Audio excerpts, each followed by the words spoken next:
Okay. If everyone could please have a seat.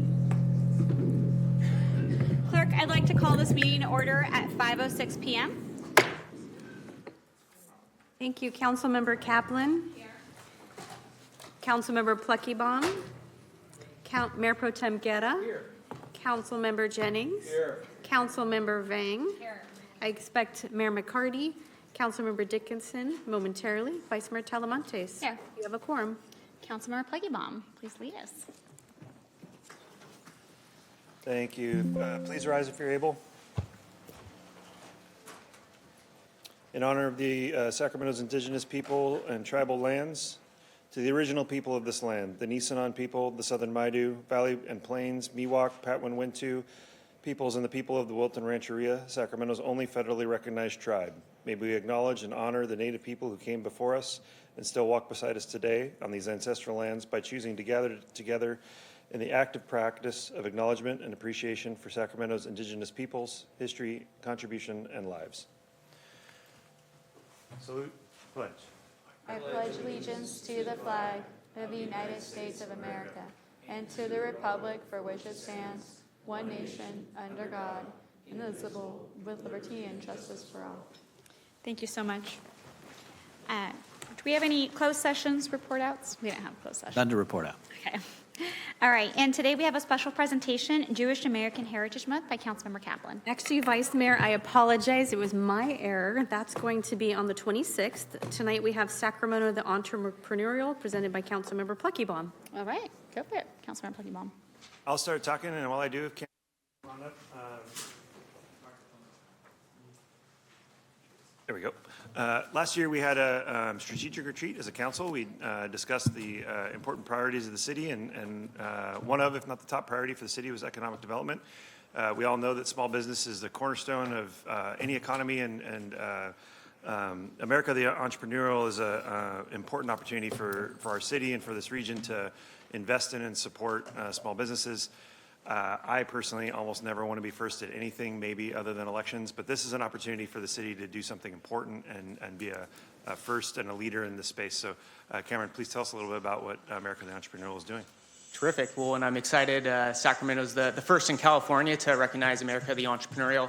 My name's Cameron Law. I'm a California coalition manager for a group called Right to Start. And the right in Right to Start is that we believe every American has the right to start a business. And this campaign is in celebration of America's 250th birthday and really inspiring our entrepreneurial roots and looking at the future of America through entrepreneurship. And, you might be asking, why is entrepreneurship such a core thing to be focusing on? One of the main things is entrepreneurship and new business creation is a proven net job creator. So when we think about driving growth in the city of Sacramento and our region, empowering entrepreneurship for job creation is a vital thing that we need to be focusing on. Secondly is when you think about tackling poverty and inequality, for every % increase in entrepreneurial activity, you drive $400 of average household growth in a particular community. So by empowering entrepreneurship and entrepreneurial activity, we can start to tackle poverty in our community going forward. And so I'm just really proud that the city of Sacramento is, joining into this America the Entrepreneurial campaign.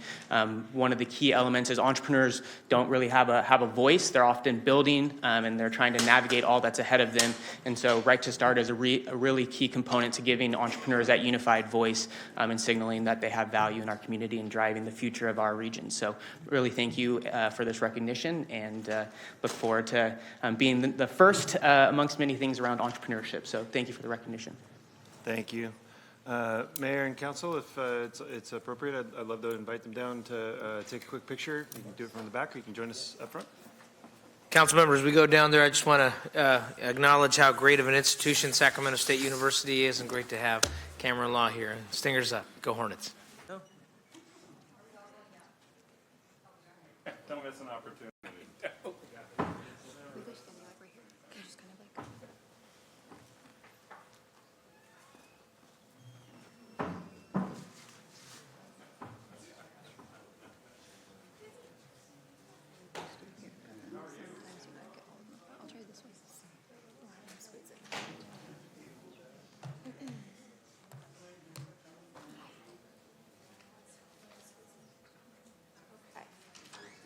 take a few. 3, 2, 1. 2, 1. Okay, do you want to grab one? Yes. Thank you.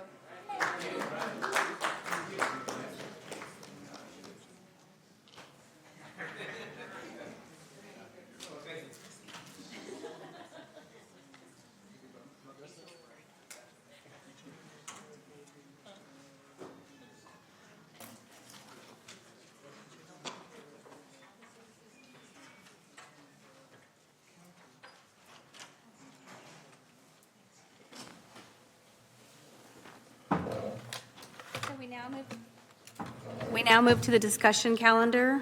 Item number 1 is fiscal year 2026-27 proposed budget deliberation and council direction. Thank you. Good evening, Mayor, council members, and members of the public. I'm Pete Coletto, the city's finance director. Joining me at the podium is Murthala Santizo, the city's budget manager. So tonight you're continuing council's fiscal year 2026-27 budget hearings.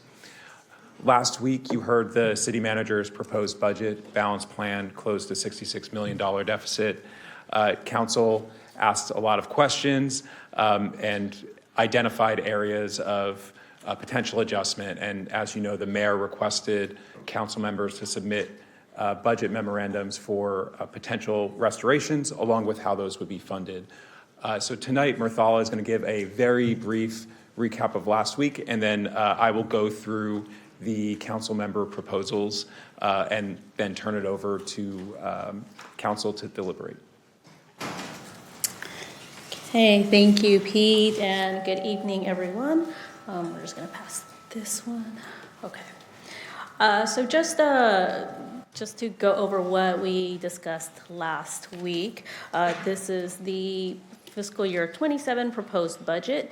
It is a $1.7 billion budget, with general funds being approximately $900,000.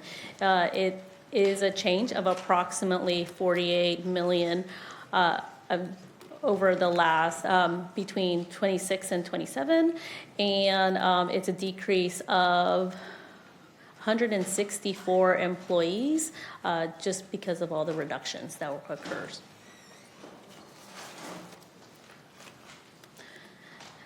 The proposed budget is balanced, and as you can see here, we started off with the mid-year forecast, which is a deficit of $66.2 million. We've included additional labor contract adjustments of $11.3 million that would be included in the deficit. There were some labor costs that were included in the mid-year forecast, which were of all the proposals that were actually provided to unions at the table, but we knew that we would have additional contract adjustments, which is showing in the table in front of you. So moving on to the budget balancing strategies, we have about $69 million in strategies, and using approximately 5.8 in various state homeless funding and other adjustments leads our end balance to about 0.3 million. And we're also showing the fiscal year 28 budget as well, to just show what the changes that we did for fiscal year 27 proposed would do for the next fiscal year. So what that would do is bring the end balance to approximately 35.4 million in deficit. And these are all the budget balancing strategies from last year. I'm not going to go through all these, but there were various reductions and cost shifts and increases in revenues that were provided by all the different departments.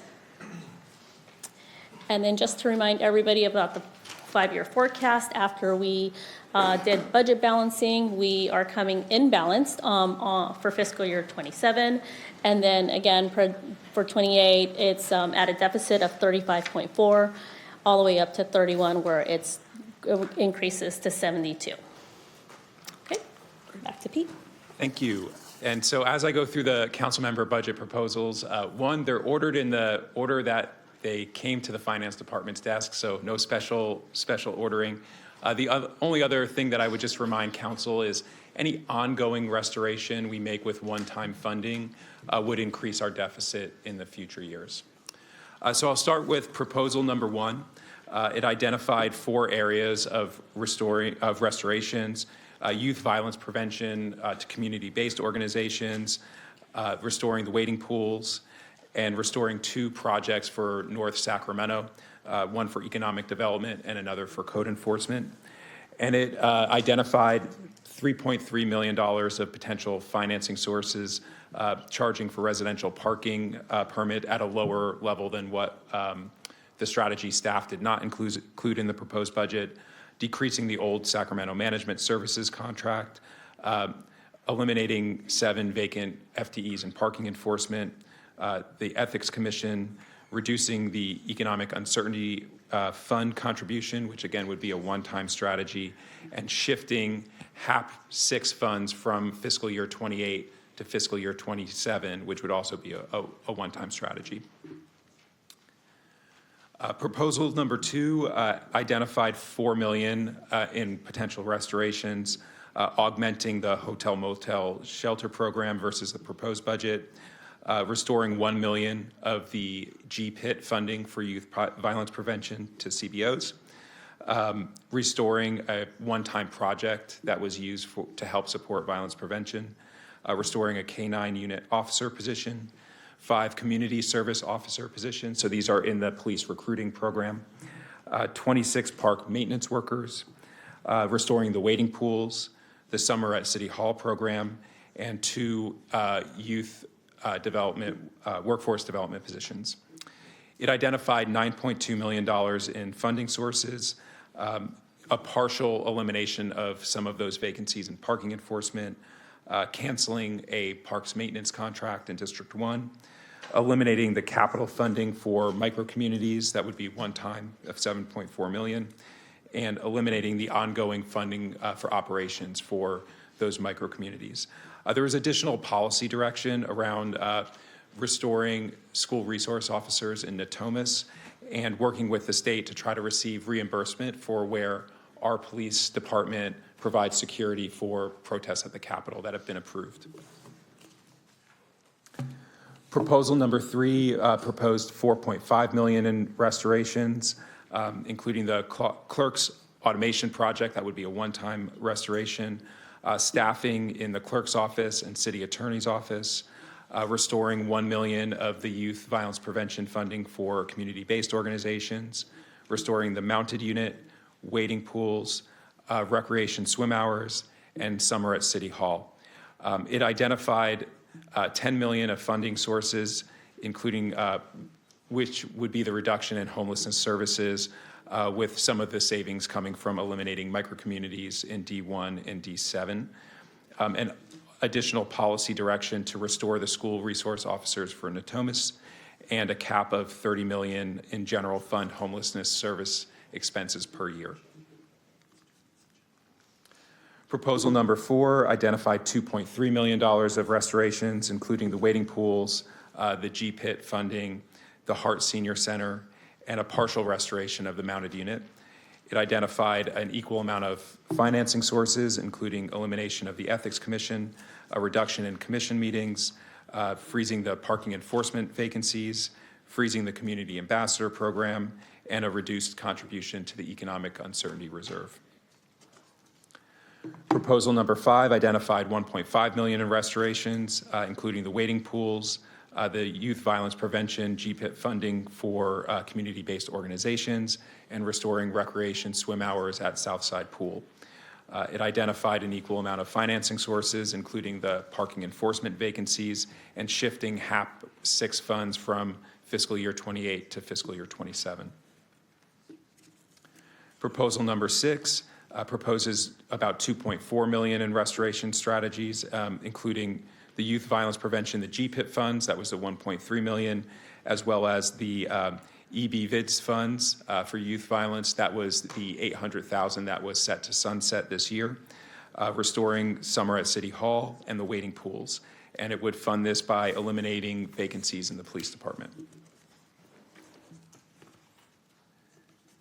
Proposal number 7 proposed $1.8 million of restorations, including the wading pools, recreation swim hours, the Hart Center, and the mounted unit. It identified funding sources. There's a range here because there's a range in one of the funding sources, but included residential parking permit charges, parking meter rate increases, reducing homelessness services contracts, and looking at a land sale.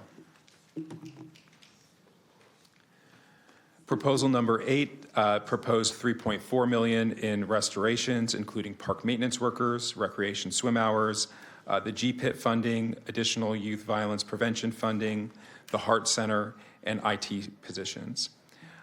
The financing sources up to $5 million, with others requiring really more policy direction around identifying savings, but they included decreasing the old Sacramento management services, reducing the forensic clean contract. I believe they're FS Global now, but they provide the cleanup for homelessness services. Reevaluating some of our contracts, including the unarmed security guard contract, some plan permit review contracts, and identifying potential savings in outside counsel contracts, departmental organization, and technology and process improvements. This chart is just to briefly summarize everyone's, all the proposals that we received, and you can kind of see how they lay out. One thing I think that everyone probably heard as I went through them is that there are a lot of common themes that we heard across potential restorations as well as potential funding sources. So what we have here on the two charts, we ranked each of the restorations based on the number of council member proposals it was in. So the violence prevention and the wading pools and the recreation swim hours were the top 3. They were mentioned the most.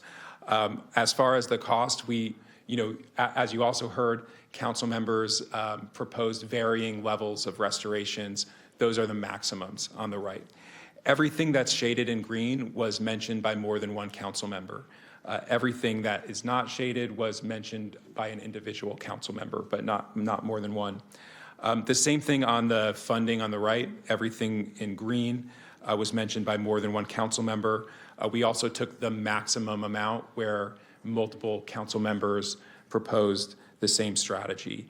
And then just before we wrap up, I know there were 2 potential financing sources that staff just wanted to give a little bit more context on: the FS Global contract and the old SAC management contract. So I do want to invite up Brian Pedro and Megan Van Voorhees to just give a little bit more context on those.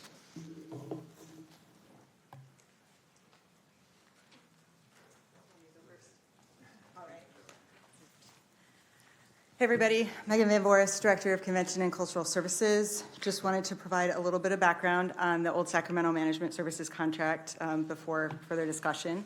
So that proposed reduction was identified, as you all know, during a very constrained budget process. And just to remind you, when I made the budget presentation previously, I didn't have a lot of options given the small amount of general fund and Measure U reliance on this one.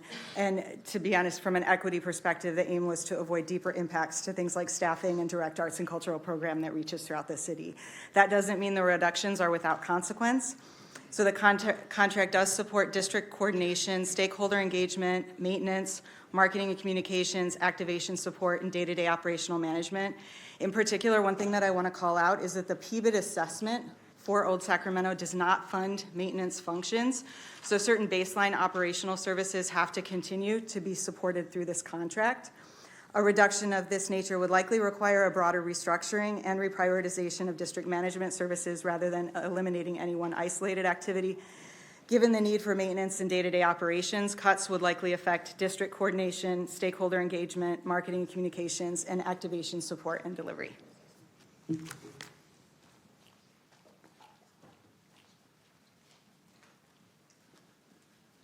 Good evening, Mayor, Council.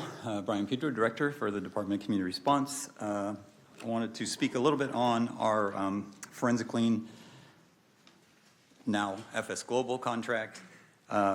The contract itself is $6.7 million, and it is for all homeless cleanup in the city. If we looked at cutting 4.7 from that, that's about a 70% reduction.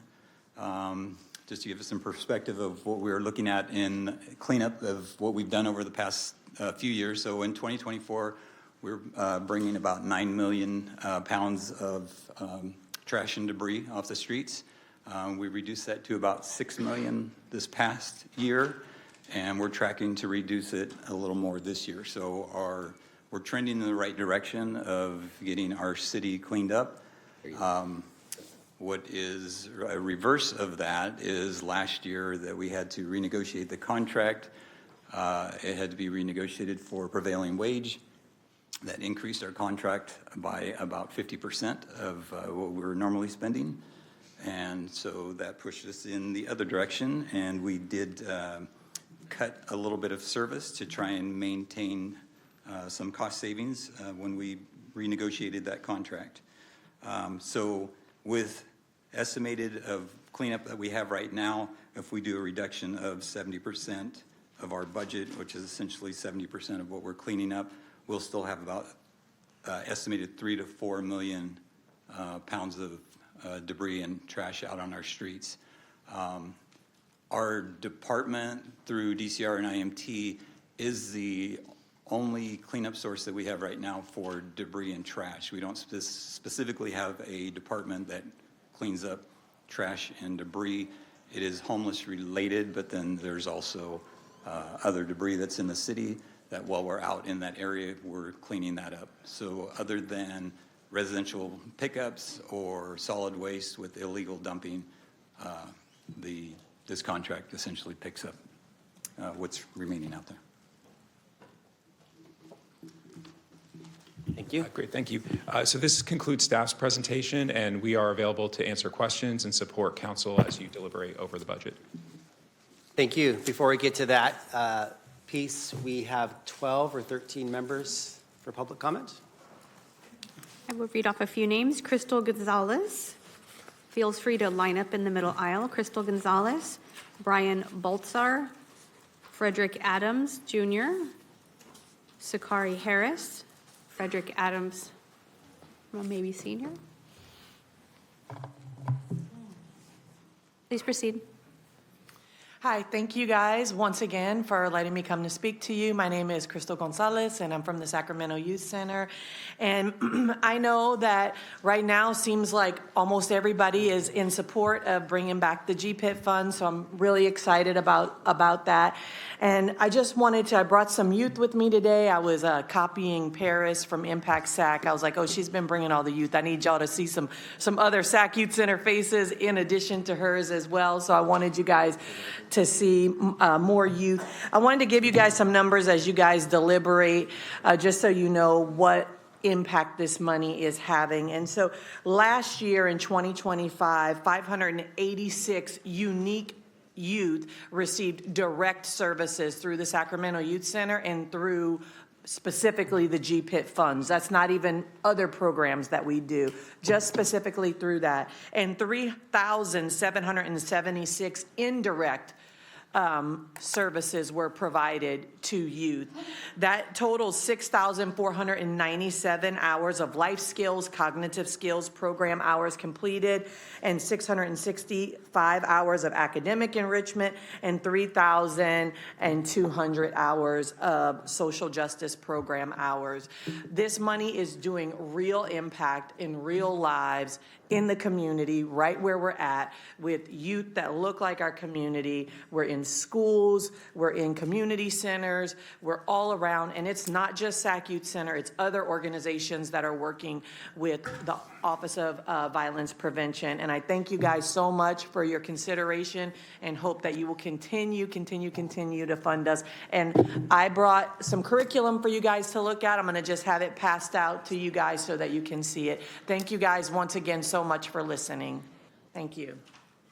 I have 24 speakers now. Brian Baltzar and Frederick Adams.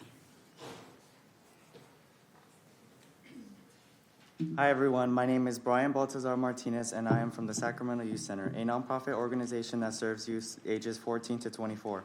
The programs this organization has given the youth across Sacramento are amazing. They have many enrichment classes such as community peer mentoring, case management, barista classes, and many more. I am also on the Youth Advisory Board where I can serve as a schedule manager and other roles where I can help create more enrichment classes for the youth. The youth center is a place where any youth can go and really get those amazing resources that they need, either whether it's just talking to a staff member from that organization, or just having that experience with any personal struggle you are experiencing. Is just a great place that you can be yourself and get the resources you want and need. Thank you. Frederick Adams Jr. B, and then Sakari. Hello, my name is Frederick Adams Jr. I live around the neighborhood. I want to thank you guys for donating to the SYC. Your support helps the youth center by preventing gang, and it prevents gang prevention violence around the community. How you may ask how that prevents gang violence. We provide programs that teaches students and youth how to manage negative emotions and communication in a positive way. We also offer youth mentorship that we also provide youth mentorship that helps other programs to build trust and guidance to have a stronger connection within the community. Staquari. Hello. Before we begin, I want to thank all the council members for the G Pit Fund, for one. For two, I want to say my name is Takari Harris. I am accountability manager for the SAC Youth Center. I am also on the Youth Advisory Board, and I also wanted to say thank you for all your time. Frederick Adams D, and then John William Gitchell. My name is Frederick Adams, and I'm also a speaker that represents the youth center. The youth center is a place where kids and young adults could get into a program where you could get resources or anything that you'll be able to build off of. And they also help you, they also help the community get somewhere in life and build a path for them and build guidance. And also, they also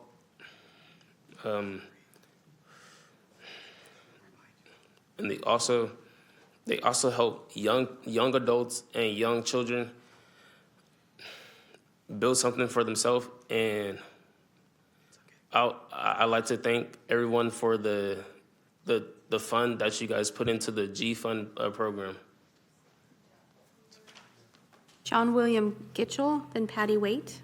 Good evening, council members. I would like to formally thank you for funding the SYC and the Sacramento community to help youth grow and be pointed in the right direction instead of going into bad drugs or gang violence or anything, so they can actually grow and learn what to do when they get older. And that's basically it. Thank you for your time. Thank you. Patty Waite, then Don Angelo. Good evening, Mayor and City Council members. My name is Patty Waite. I am an AARP volunteer as well as a lifelong Sacramento resident. I am deeply concerned with the impact of the proposed 2026-2027 budget on our community. The budget represents an important chance. It's an opportunity for the city to consciously prioritize and support our most vulnerable residents, including our growing older adult population. They rely on consistent, accessible services to remain healthy, independent, and connected.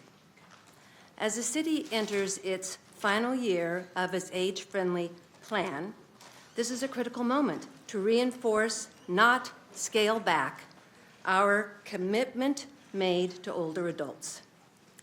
The plan reflects the city's vision of being a place where people can age with dignity, and this budget should align with that and continue to advance that goal. proposed increases in parking fees, reductions in supportive services, and reduced hours at community centers will have real consequences. These community spaces are not just amenities. They are safe, welcoming hubs that are often life-saving and life-changing for older adults. For many, they are a primary source of connection, support, and stability. I respectfully urge you to consider the cumulative impact of the proposed changes. Thank you for your comments. Your time is complete. The next speaker is Don Angelo, Lambert, then Rick. Good evening, Mayor and council members. My name is Dawn Angelo, and I serve as the AARP Regional Director for Northern California. I'm here to respectfully urge your continued support for programs and services that help older adults age with dignity, independence, connection in Sacramento as you make decisions regarding the 2026-2027 city budget. Sacramento is aging with roughly 1 in 3 residents age 50 and older. These same individuals are choosing to remain in their homes and neighborhoods as they grow older. That makes investments in community-based services, health supports, transportation, and housing more important than ever. At the March 17th City Council meeting, when the results of the 2026 community survey were presented by the City Auditor's Office, the importance of parks, recreation, fitness, public libraries, health and wellness services were attributed to a high quality of life by respondents. Council members emphasized that future budget decisions reflect what residents prioritize and cautioned against balancing the budget by cutting services community residents rely on. We know that investment in these programs is also critical to reducing social isolation for older adults. Just last Friday, over 150 individuals came together at the Hart Senior Center for an older adult resource fair conducted in collaboration with Councilmember Pluckybaum, and which several of you attended. Activities such as these are essential to older adults for accessing information to vital resources and support all in one place. Lastly, transportation options are equally critical, ensuring older adults can access medical care, food, and community life safely. Affordable housing remains one of the most pressing challenges, particularly for those on fixed incomes. We encourage continued prioritization of solutions that allow residents to age in place, such as home modification programs, accessory dwelling units, and age-friendly community planning. Investing in older adults is not just compassionate, it's smart, forward-thinking policy. It strengthens community, reduces long-term costs. Thank you for your comments. Your time is complete. Our next speaker is Lambert, then Rick, then Will Green, then Nick Goling. Following Nick is Kaylee Olgerson, Madeline Knoll. Okay, the budget. First of all, shout out to Pete Coletto and the other person. They're very thorough. And then someone like me comes up and I have to study it and figure out what they're doing. Now, one thing I noticed, there was nothing about remote workers not receiving a raise. I'm the one brought that to City Hall. According to the millennials, you can save millions of dollars if you don't give someone a raise working remotely. Now, shout out to the Sacramento Bee, because this article, and I can't show it here, but the public should know about this. Shout out to the Sacramento Bee. It says that, and I'm the one said that, I saw it on 60 Minutes. It says that some remote workers from the state and maybe even the city are working remotely, but they've moved out of the state. That's why they're angry on being returning to their jobs, because they've sold their houses in Sacramento and moved out of state. And I was the one who said that's going on. They should be terminated for that. They're earning money outside the state, and they don't have to pay anything to the state because they live outside the state. There's also people who are applying for working remotely in California from another state. That's revenue you're missing, okay? And that's why I said Minty Cuppy should be the highest paid.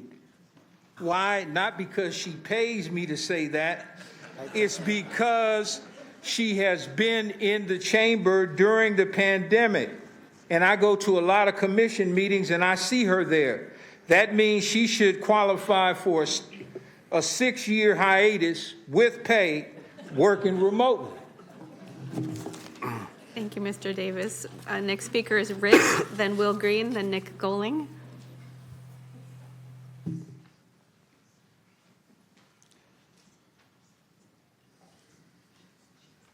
Good evening, Mayor and Council.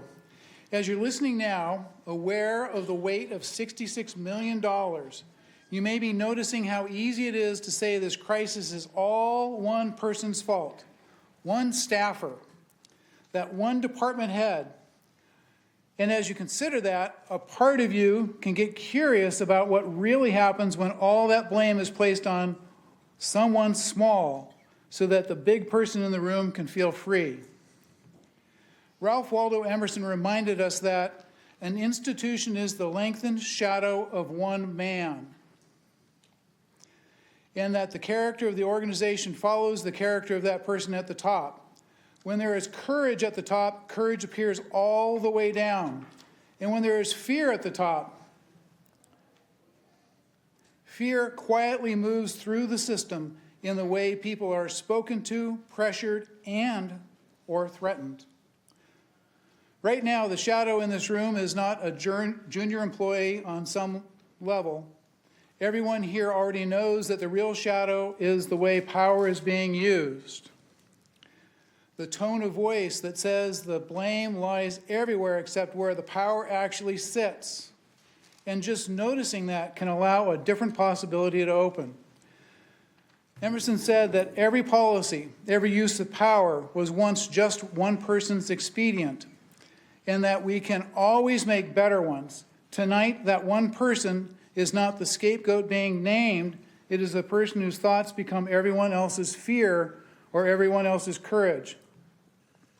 So I'm asking that the real source of this institution's shadow, the person whose presence defines the safety of this council, feels, to let that shadow change now and to allow the buck to stop exactly where the power has been standing all along. Thank you for your comments. Will Green, then Nick Goling. Good evening, Mr. Mayor, City Council. I'm Will Green, physician. I'm here to talk about the budget, but typically those are in terms of concrete, asphalt, infrastructure. But when we discuss the Parks Department, we aren't talking just about landscaping. We're talking about the psychological and spiritual heartbeat of Sacramento. In a word that is increasingly loud, digital, and demanding, our parks serve as the lungs of our community. They are the only places left where a resident, regardless of their zip code or income, can find a moment of true peace. Research consistently shows that access to green space is a primary driver of mental health. It lowers cortisol, reduces anxiety, provides for necessary research for the human brain. To cut funding for parks is to remove a vital health intervention that prevents burnout and despair in our neighborhoods. Beyond the science of psychology, there's a spiritual strength found in our parks. They are the secular cathedrals where we witness the changing seasons and remember our place in the natural world. They are where the isolation of modern life dissolves. Whether it's a family reunion in William Land Park or a quiet morning walk in a neighborhood pocket park, these spaces remind us that we belong to something larger than ourselves. Parks are our most democratic spaces. They offer dignity and beauty to every citizen, providing a sense of pride and belonging that no other can replicate. If we neglect our parks, we aren't just saving pennies. We are incurring a soul deficit. A city with beautiful buildings but neglected parks is a city that has forgotten how to breathe. I urge you to maintain and expand funding for our Parks Department. Let's invest in the space. Thank you for your comments. Your time is complete. Our next speaker is Nick Goling, Kaylee Olgerson, then Madeline No.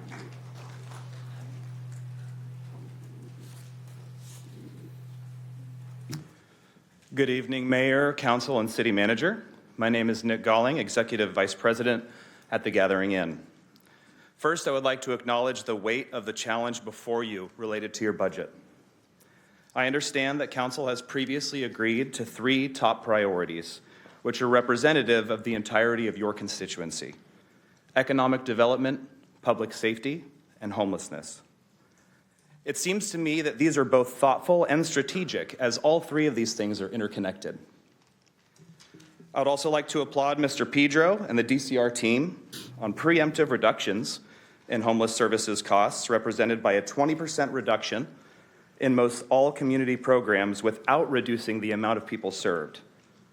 Our streets look objectively different than they did back when DCR began, and I should know. This is a direct result of coordinated outreach and indoor programs coming online. I know there are currently plans to make some long-term needed adjustments to the homeless response system as a whole related to regional governance. I also know that there is a current city audit of homeless response that's being conducted, which I'm sure will be enlightening and provide concrete suggestions on improving efficiencies and leaning into what's working currently. With this understanding, I would like to suggest that now is not the time to cut the city's portion of the homeless response system off at the knees. Stability now will make way for thoughtful decision-making in the future. Thank you. Next speaker is Kaylee Olgerson, Madeline Knoll, Chris Valencia, Annabelle Gonzalez. Good evening, Mayor, Council, and City Manager. My name is Kaylee Olgerson, and I'm here on behalf of the Sacramento Metro Chamber and our member businesses throughout the City of Sacramento. Balancing priorities in a constrained fiscal environment requires difficult trade-offs, and we appreciate the time and seriousness this Council is bringing to the process. As you evaluate today's restoration proposals, we encourage a focus on long-term sustainability. Continued reliance on one-time transfers, fund shifts, and temporary backfills may ease immediate pressure, but it does not address the city's underlying structural imbalance. Real stability will require ongoing solutions, disciplined spending, and a stronger economy that expands the city's revenue base. We also urge caution when considering reductions to civic assets and visitor-serving districts such as the Old Sacramento waterfront. These areas are important economic engines for the city that attract tourism, support local employers, generate tax activity, and shape outside perception of Sacramento as a place to visit and invest. Allowing these catalytic destinations to decline only makes future growth more difficult. Efficient city operations, clean and safe public spaces, dependable core services, and a clear commitment to economic development will all matter when employers and investors decide to grow here. We urge the Council to make decisions that restore confidence, protect the city's economic drivers, and confront structural challenges with lasting solutions. Thank you. Madeline Knoll and Chris Valencia.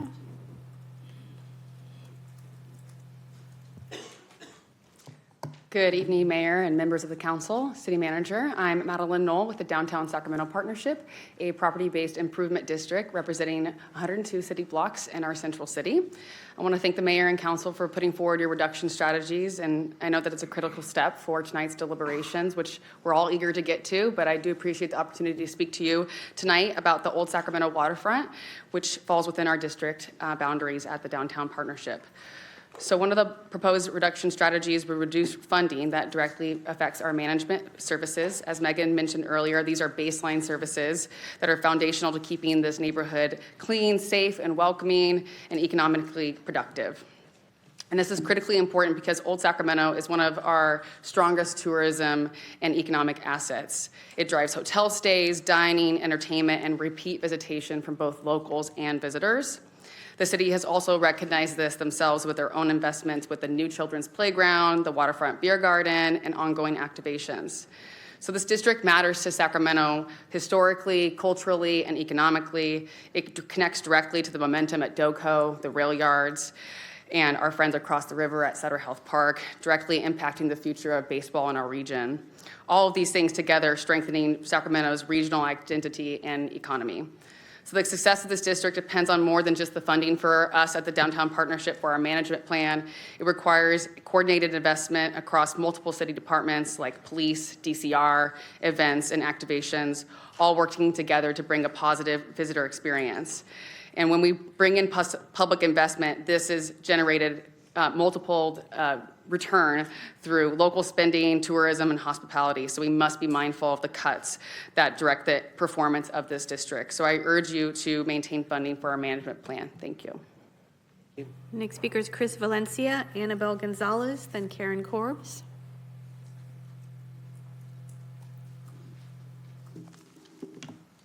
Good evening, Mr. Mayor and members of the City Council. My name is Chris Valencia, and I'm here on behalf of the North State Building Industry Association and its 500 members building housing right here in Sacramento.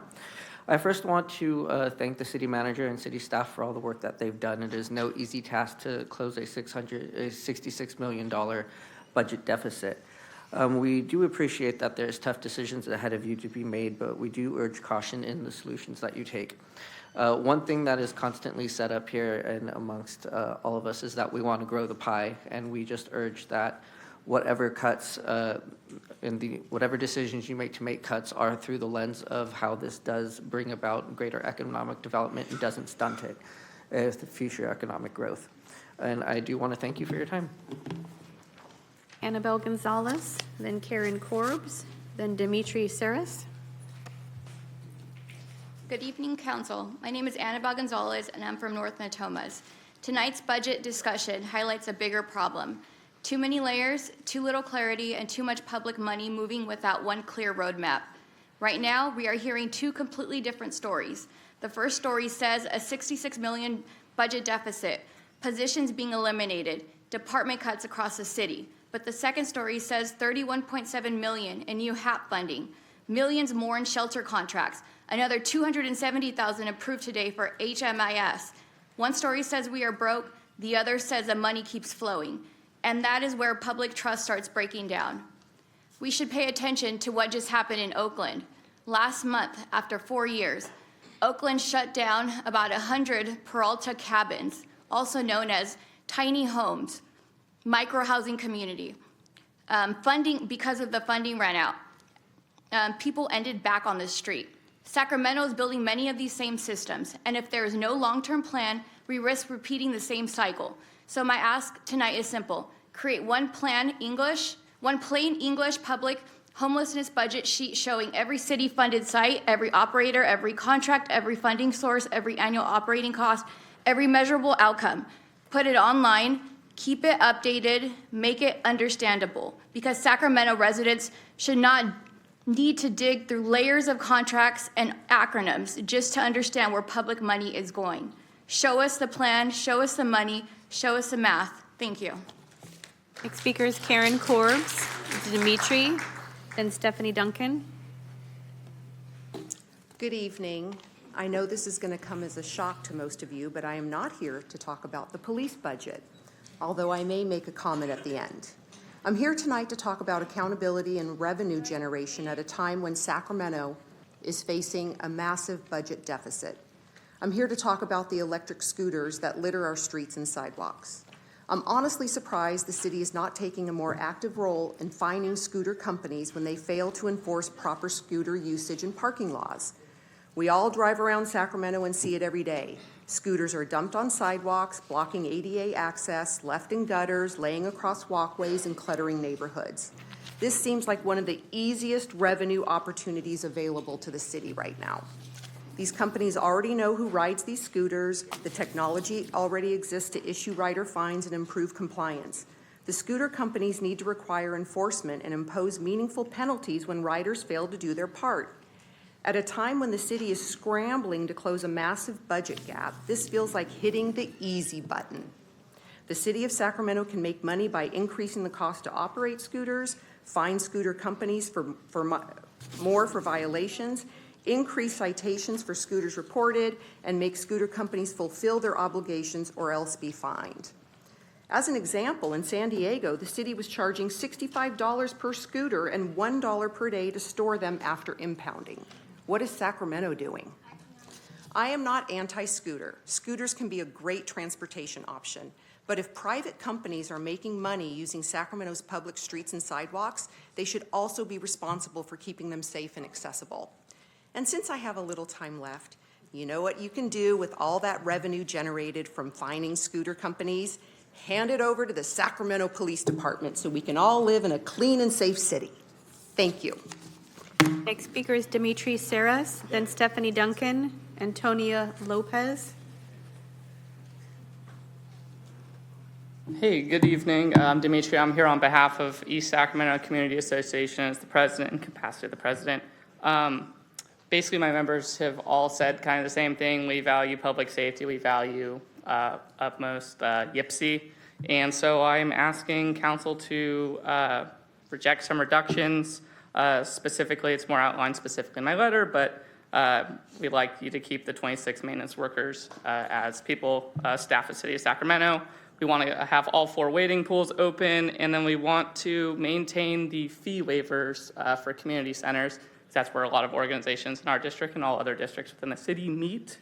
And without those reductions and fee waivers, they will, I imagine, cease to meet. And then also, we'd like to have neighborhood pools fully staffed. And the way I think these reductions can be done, I don't know this for a fact, but I see that the Cultural Arts Awards CAA program has not been touched.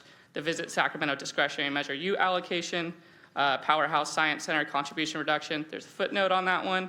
And the thing that we've contentiously discussed as the board of directors is the magnet program reduction.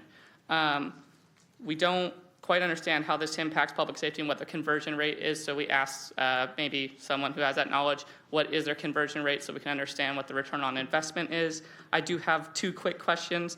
I don't quite understand on page 186 what the new mayor council operations division is. There's an allocation of $1.1 million that wasn't in previous years, so I'd like to understand what that is. And then in the service level benchmarks, SBI 9, I'd like to understand, the police said there will be a reduction and fire said there will be a reduction in service response times. But they have provided no factual evidence of what a service response time is for emergency and non-emergency calls and what the reduction would be in that service response time. Thank you. Next speaker is Stephanie Duncan, Antonia Lopez, then Christina Rogers. Good evening, Mayor, City Manager Smith, and Council. My name is Stephanie Duncan, and I'm a renter in District 7. And tonight I want to talk about saving the city money by preventing future lawsuits. Now, Sacramento is facing a serious budget deficit, as we've heard, and one avoidable liability deserves immediate attention: ADA-related hazards caused by rentable e-scooters. Across the city, scooters are routinely left blocking sidewalks, ADA ramps, handicap parking spaces. They're abandoned in gutters and ridden on sidewalks in violation of the California Vehicle Code. For many residents, these are annoyances. For people with disabilities, they are dangerous barriers to mobility. The city's contracts with scooter companies have included requirements that improperly parked scooters be removed within 2 hours. Since Shared Rideables launched in Sacramento in 2018, I have personally reported hundreds of improperly parked first jump bikes, now scooters, through 311, and I have never seen that standard met. Pickups often take days, yet 311 reports are quickly closed with no visible system to verify whether companies actually comply. Through a PRA request, I learned that in 2025, there were nearly 4,800 scooter-related 311 reports, but only about 19% resulted in a fine being issued to the company. And let's be clear, these companies already have the technology to address the problem themselves. Scooter apps show designated parking areas, approved drop zones, so users know where scooters are supposed to be parked. Companies have GPS in the scooters to track them and the ability to immediately fine users who fail to park properly. This is not a technology problem, it's an accountability problem. And without meaningful enforcement, there are no consequences for illegal parking and the hazards continue, and that exposes the city to preventable ADA lawsuits that taxpayers will ultimately pay for. As mentioned, other cities have acted. San Diego increased enforcement by impounding scooters and fining companies for violations. The result was greater compliance and safer streets. I encourage Sacramento to do the same. Next speaker is Antonia Lopez, then Christina Rogers, then Marbella Sala. Buenas tardes. I'm Antonia Lopez. I'm the vice president of the Club Los Manitos that has been housed at the Hart Senior Center for the last 27 years. We're going to have our 28th anniversary in July. The Hart Center is a model program. I hope that one day you will be able to evaluate the kinds of services that it's provided across the city. Really, people come to Hart from all of your districts. The array of services that they provide, whether it's in art, education, or health, or physical activities, is really very amazing. The Manitos program is the largest Spanish-speaking adult service in the city. We have 137 registered members. We have our own registration process. 40% of our 137 members are over 80, 9 are 90. We have one who's just completed 99. We, as a Spanish-speaking community, we are so grateful for the kind of culturally and linguistically appropriate service and response that we've received from HEART. I think it's the kind of service that allows our Spanish seniors to age in place well. We not only serve, last week we had 95 people and 105 ate. We provide meals, we provide activities, we provide exercise, we provide educational information, we provide health information. Without the kinds of service and support that we get from the Heart Center staff, this would not be possible. In 2003, when we came back from the pandemic, or was it 2022, there were 35 Spanish-speaking members attending. We have 137 now. If you count our unique participation over a year, we have. Thank you for your comments. Your time is complete. I have 5 more speakers. The next is Christina Rogers, Marbella Sala, Eric Christian. Good evening, City Council. I'm here to support our parks budget, which is a core city service. When people talk about free, healthy spaces for our youth, it's our lovely Sacramento parks. Clean, safe parks with amenities like baseball and soccer fields, biking trails, and disc golf are free to every child in Sacramento. And the pool asks for a small fee, which is affordable for families. Our free parks are Sacramento's youth programs. Last week, when I saw CBOs asking for you to not cut their funding, it seemed strange to me. The city is not responsible for funding their administrative expenses or keeping them afloat. That is up to the CBO leaders. I know nonprofit leaders personally, and they work hard to achieve funding through grant writing and fundraising. And for what I understand, money is set aside for youth and violence prevention programs. Sacramento citizens passed Measure U in 2022 and created the Sacramento Children's Fund. Looking at the city website, Measure L was designed to allocate 50% of the city's cannabis earnings to CBOs via grants. On the city page, it noted 2026 grants were allocated in March. We also have Measure U funds, GPIT funds. So I'm asking, are some local CBO leaders confused how to apply for Measure L and Measure U funds? Do these CBO leaders even know how to write grants and fundraise to support themselves? Maybe a helpful thing you could do is put together a grant writing and fundraising workshop. And the goal would be to ensure CBO leaders know how to apply for 2027 grants by the deadline. My point is, the city needs to continue funding, focusing on core services and the youth amenities they provide within our public parks. And whether it's the city, CBOs, or citizens, everyone should be responsible for managing their own success. Thank you. Thank you. Marbella Sala, then Eric Christian, then John Vignocci. Good evening. First, I want to thank the city manager, because I noticed you really listened and put together a very difficult, challenging budget. Well done. And also the mayor for recommending that all of you submit what you want restored and how it was going to be funded. Great idea, and it was very helpful. So I'm going to just, all the proposals are good, and there's bits of it I like and there's bits I don't like. So I'm going to try to just summarize what is important in our community, not me personally. So first of all, the pools and having them open 5 days a week in our community is of vital importance, because our kids have no place to go swimming other than those swimming pools. They don't have swimming pools in their backyard. And community centers, keeping them open, that's where our youth go, our seniors go, our community go, and to have that cut is bad for our community. And then I want to say that the Office of Violence Prevention, it's right now, all of you know, it's of critical importance. People of color, we all understand what public safety is in our community, and that's prevention.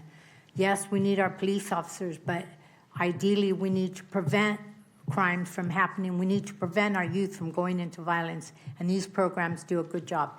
And lastly, I do not support cutting anything from the homeless program, because I've seen a difference in our community in the last 2 years. We don't have the same amount of homeless sleeping on the street. We don't see the garbage.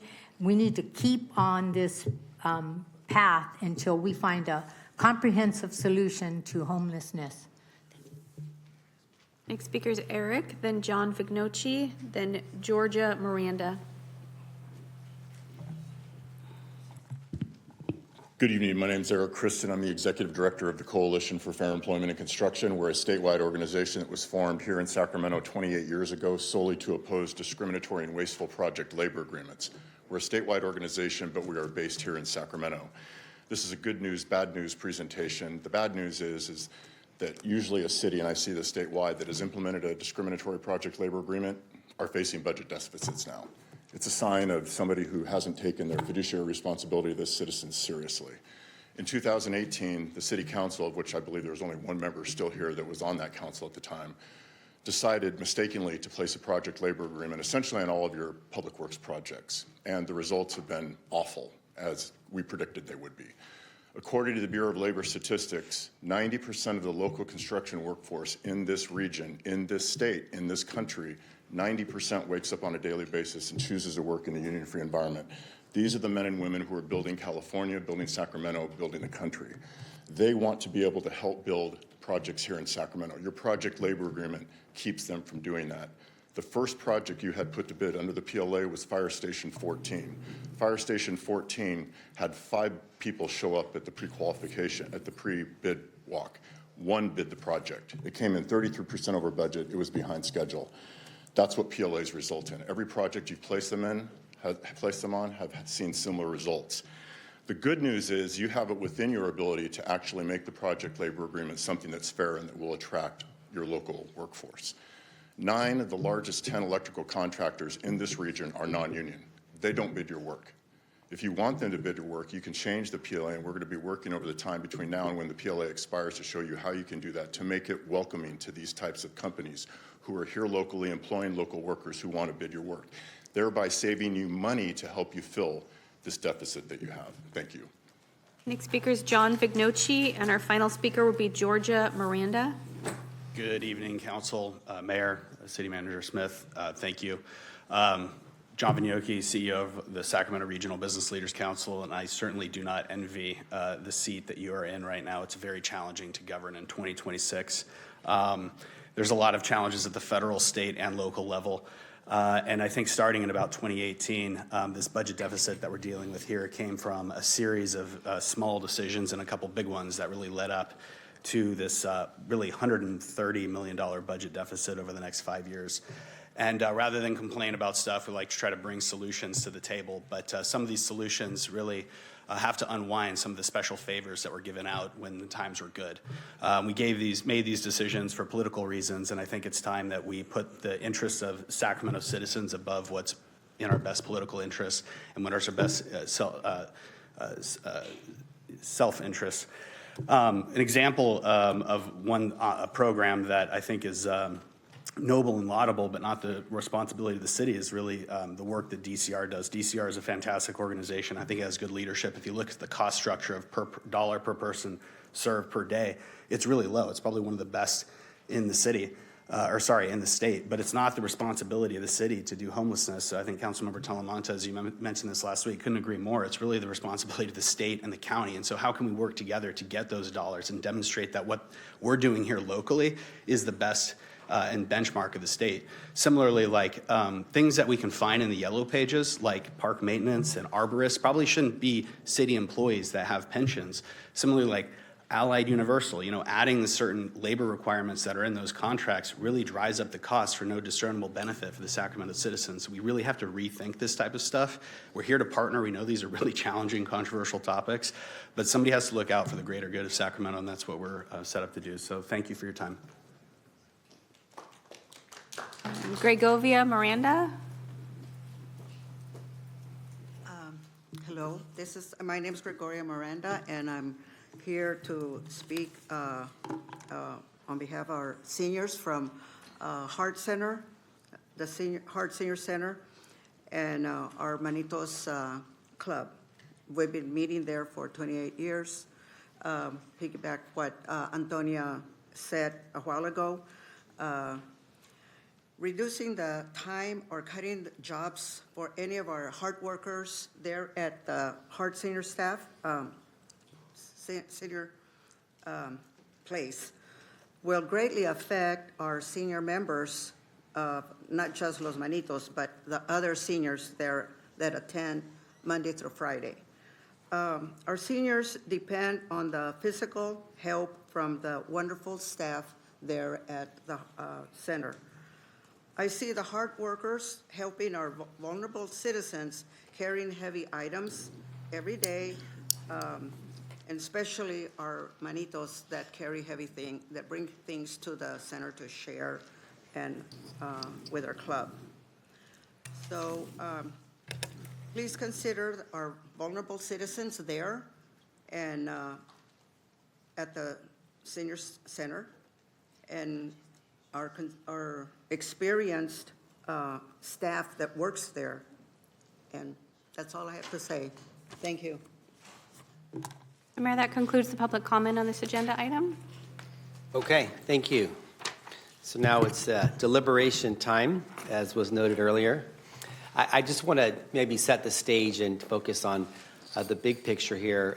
First of all, I want to thank again our budget team, Pete and Mirthala. Thank you for your diligent work over the past year. As we adopted the budget last year, we realized that we balanced last year's budget, but did most of it with one-time adjustments, and so had to come back and focus on more structural things. And we listened to the community, listened to the council, had a series of meetings during the spring, kind of outlined a roadmap, and I think by and large part we succeeded. We were able to come to the point where we're going to adopt a balanced budget, hopefully in the next 2 weeks.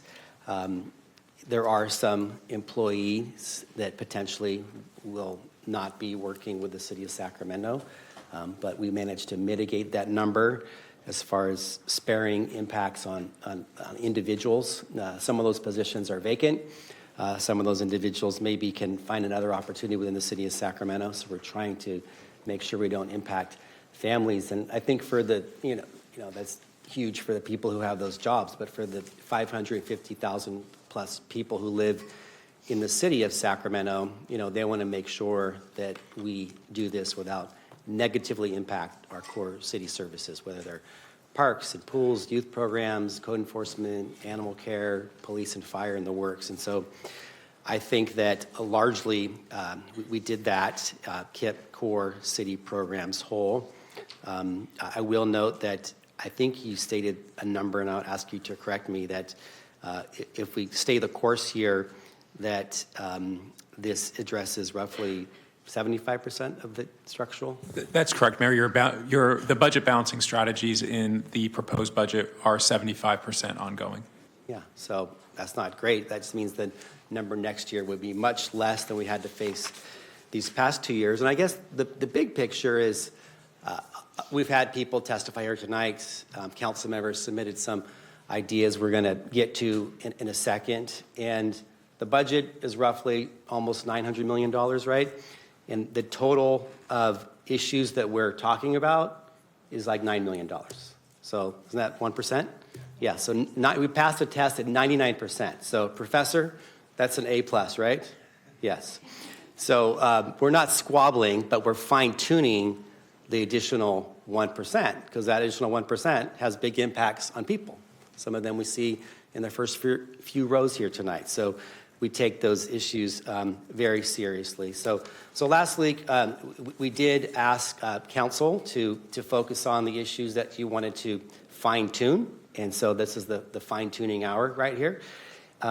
We asked council members to submit ideas, and largely there was a format that most people were able to put forward, which city staff was able to basically note and report back here. So there were 8 proposals, and you can probably figure out whose is who by who represents the idea to restore stuff in North Sacramento.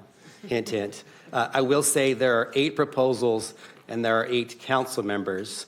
There are 9 of us up here, so one person did not submit, and that's because I wanted to have a chance to look at them all and sit with our city staff and focus on commonality and where we can zero in on our biggest priorities. So I will note that every council member we'll have a chance to talk about their priorities and make a case how we can potentially have this as far as the final budget deliberations.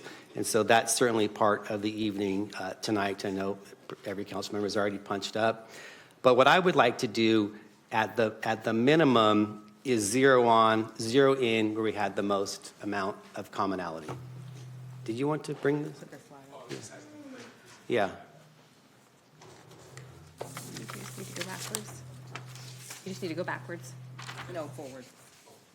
Keep going.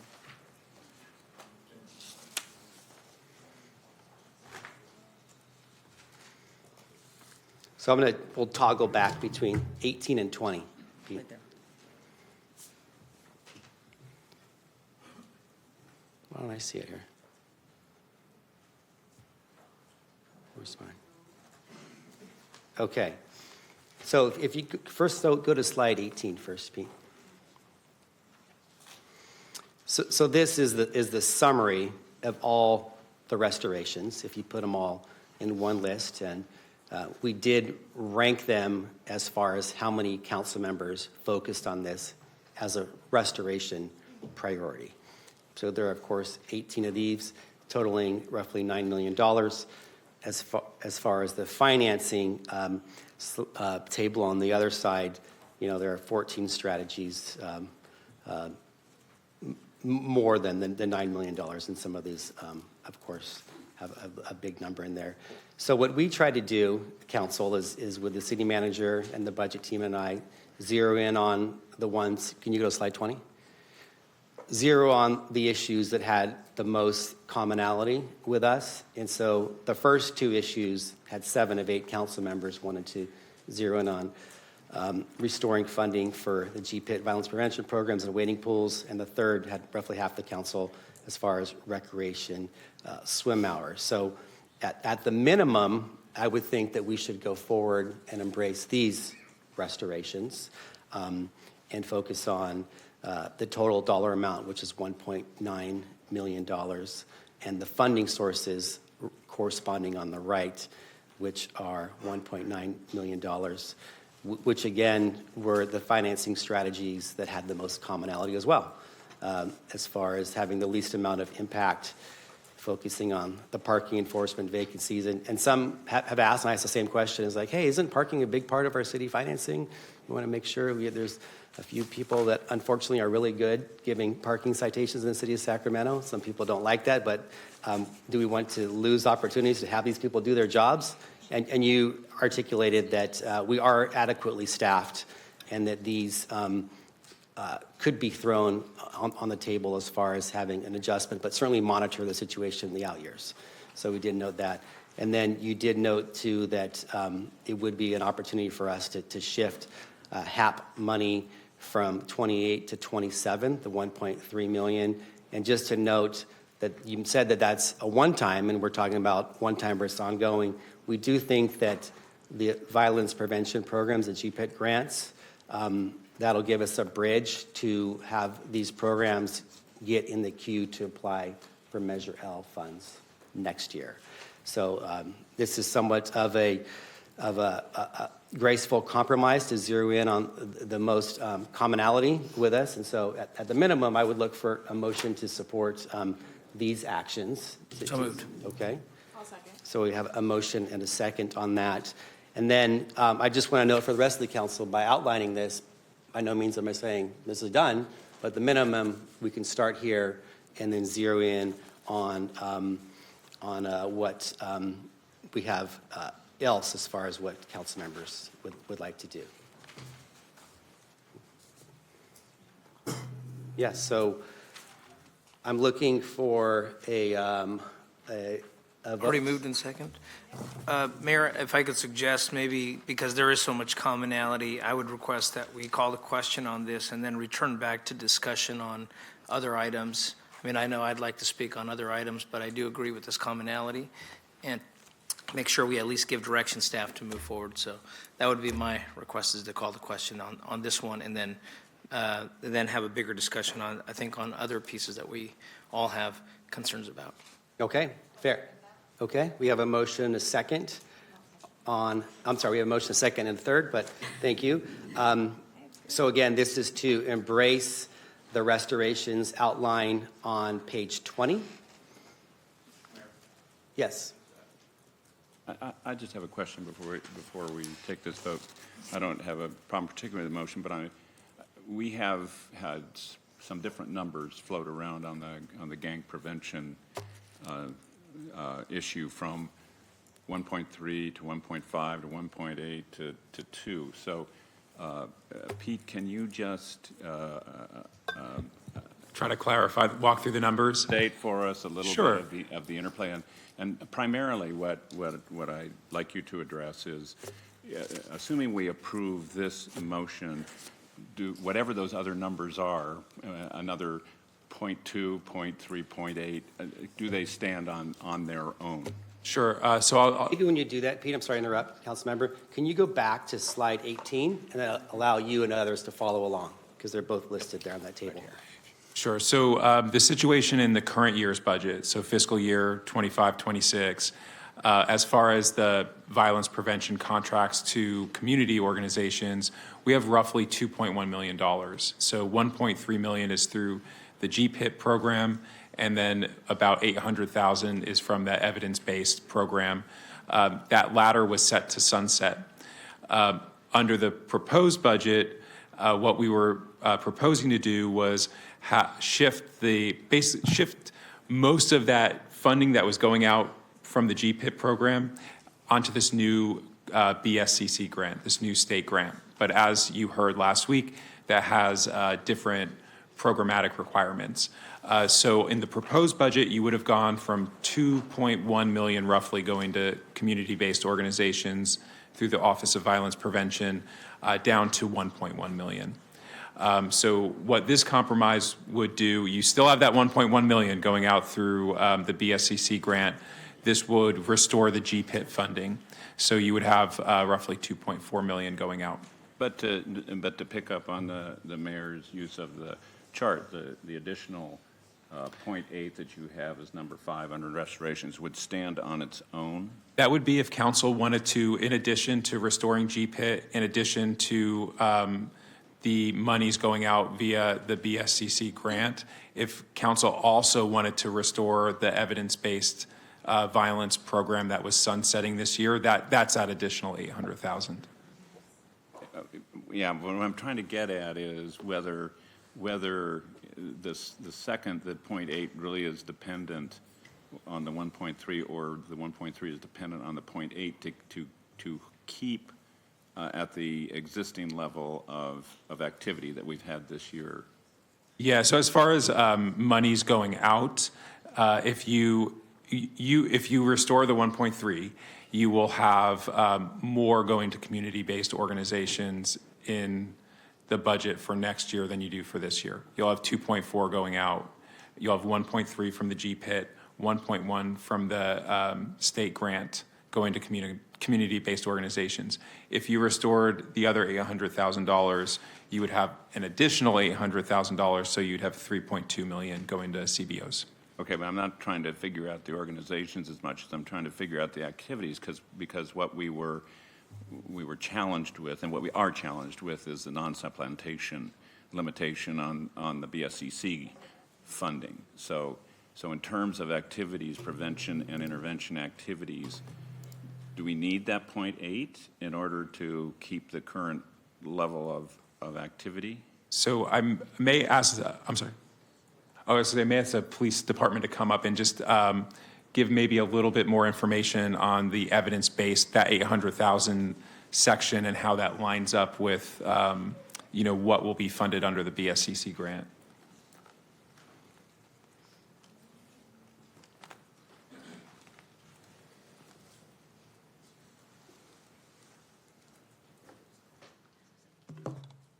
Good evening.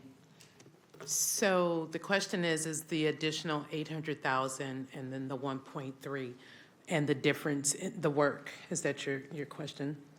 It's do we need the extra 0.8 in order to maintain the level of activity that we currently have? So the .8 represents our evidence-based community violence interruption, disruption, suppression grant. Those are the 4 organizations that are tasked with disrupting retaliation, gun violence, youth violence, things of those nature.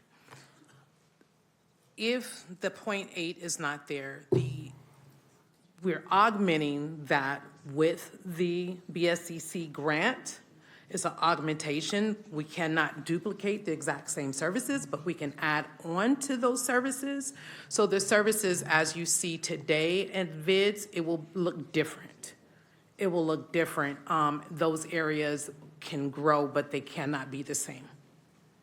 And the organizations that carry them out can't carry out the same activities they were and qualify for the BSCC funding, correct? That is correct. Okay. Thank you. Okay. Thanks, Mayor. Okay, thank you for the clarification. We have a motion and a second.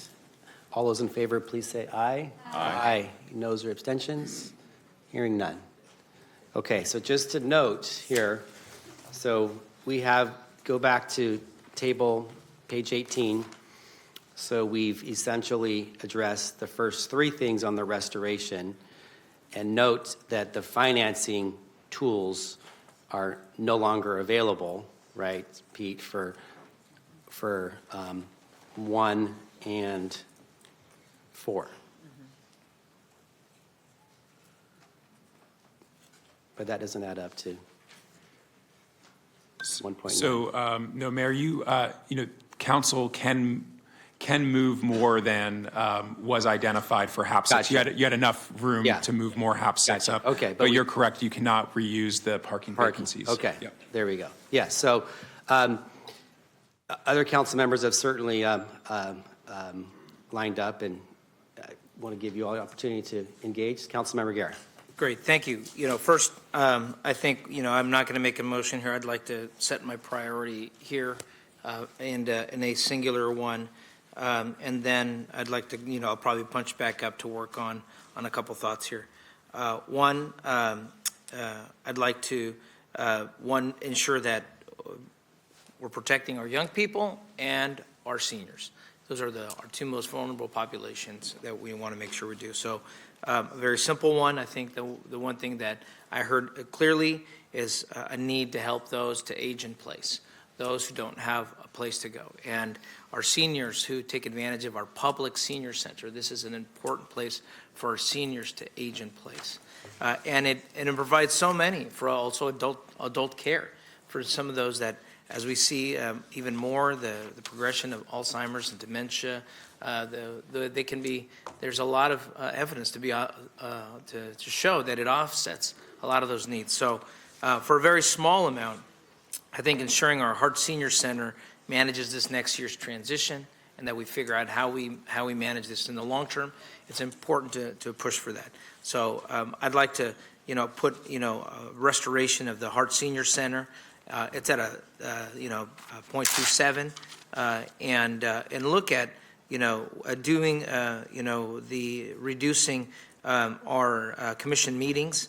They're important. I was a planning commissioner, a county planning commissioner, and I know the value of that for us to engage with the community, and it's an important aspect. But I think ensuring we protect our seniors is a critical one. We're not eliminating the commissions, but we're reducing them. The other thing I'd like to look at on top of that, because that only gets us to 0.3, and we still then have a gap to go, is the ambassador program stipends. And while I appreciate the ambassador programs, I've known some great ambassadors that are out there communicating and helping with us. But again, I go back to who is in greatest need. And when I've gone to the food distribution for our seniors, when I've gone to the wellness programs for our seniors, they are in desperate need. And so I think that's a critical piece. So I want to start there in those for discussion, and the balance of that from the 14 here is to look at the UER, and taking a little chunk of the EUR. So the EUR to get to the balance to get to 2.7. So that would be my recommendation to my colleagues, is take a little chunk of the EUR, look at reducing our commission meetings as well, again, and then using the ambassador program as a way to protect our seniors.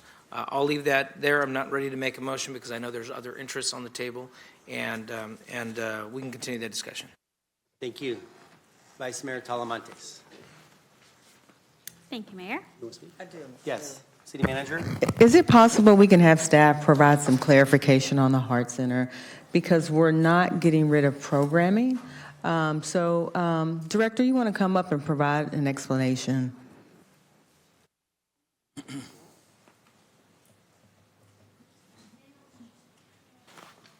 Good evening, Council. Jackie Beecham, Director of Youth Parks and Community Enrichment. So what's listed up here that says Heart Senior Center, the strategy is 4 program coordinator older adult services positions.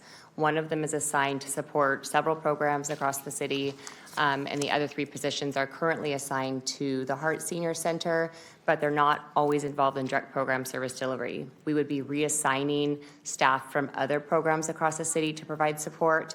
75% of our programs that we offer at Heart Senior Center are delivered by leisure enrichment instructors and volunteers. The other 25% are supported by staff that we would be getting support from other senior programs across the city to provide that level of support. One of those positions is currently, will be vacant at the end of this month, and the other 2 positions are lower than a 1.0 FTE. Still significant impacts, obviously, to our employees, but our priority is to ensure that we're continuing to deliver the current levels of service at the senior center. Thank you, Ms. Beecham, and thank you, City Manager. I think here, let me lay this out. And we lost this employee because of the fear of the layoff as well. And this sent a ripple effect, and why I think it's important. Like, yes, we can triage, but an important thing when working with their seniors is they're consistent in continuity in the relationships with the staff that they have. And I think that's the value that I've learned when I've gone out and talked to them about aging in place. So while I agree, we're not removing programming, but frankly, it's our employees that built that relationship. Even the custodial employees that are there are helping our seniors in many ways that are not part of programming. And it's that environment that I think is unique to the senior center. So that is my concern. But thank you for the clarification. And it is those 2 FTEs that I'm concerned about as well. Thank you. Thank you. Vice Mayor Talamantes? Okay. So I do think that, the budget time is the hardest time here at City Hall because we have one budget and many competing priorities in different neighborhoods across Sacramento. And our budget deficit continues to grow because of, unfunded liabilities, which Pete went over. And so I just want to commend you guys for your work, and to our city manager and to the finance team for finding more ongoing budget balancing strategies. 75%. That's a really good number, like the mayor said. 75% of what we do today and this budget cycle will carry on for the next budget cycle, which I think is really good news for us because we've made a lot of one-time cuts, but this is the bulk of it and necessary. So for me, my priorities are clear: public safety, affordability, and improving the quality of life for residents in Sacramento, which to me means protecting the core city services that the city of Sacramento is directly responsible for.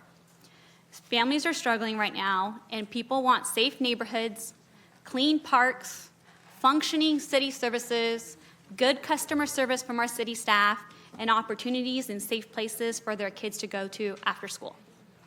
They want to know that their government is focused on the basics and spending their taxpayer dollars responsibly, which is why I support reducing $10 million from the Department of Community Response and capping ongoing general fund homelessness spending at $30 million annually. This is not about abandoning our responsibility. The city was never meant to be in this business. We're responsible for parks, fire, police, code enforcement, building affordable housing, and core city services like your garbage pickup and maintaining our parks. This is about sustainability. The city cannot continue expanding spending in one area while cutting services residents rely on every single day. The funding I propose focuses on what matters most to my community.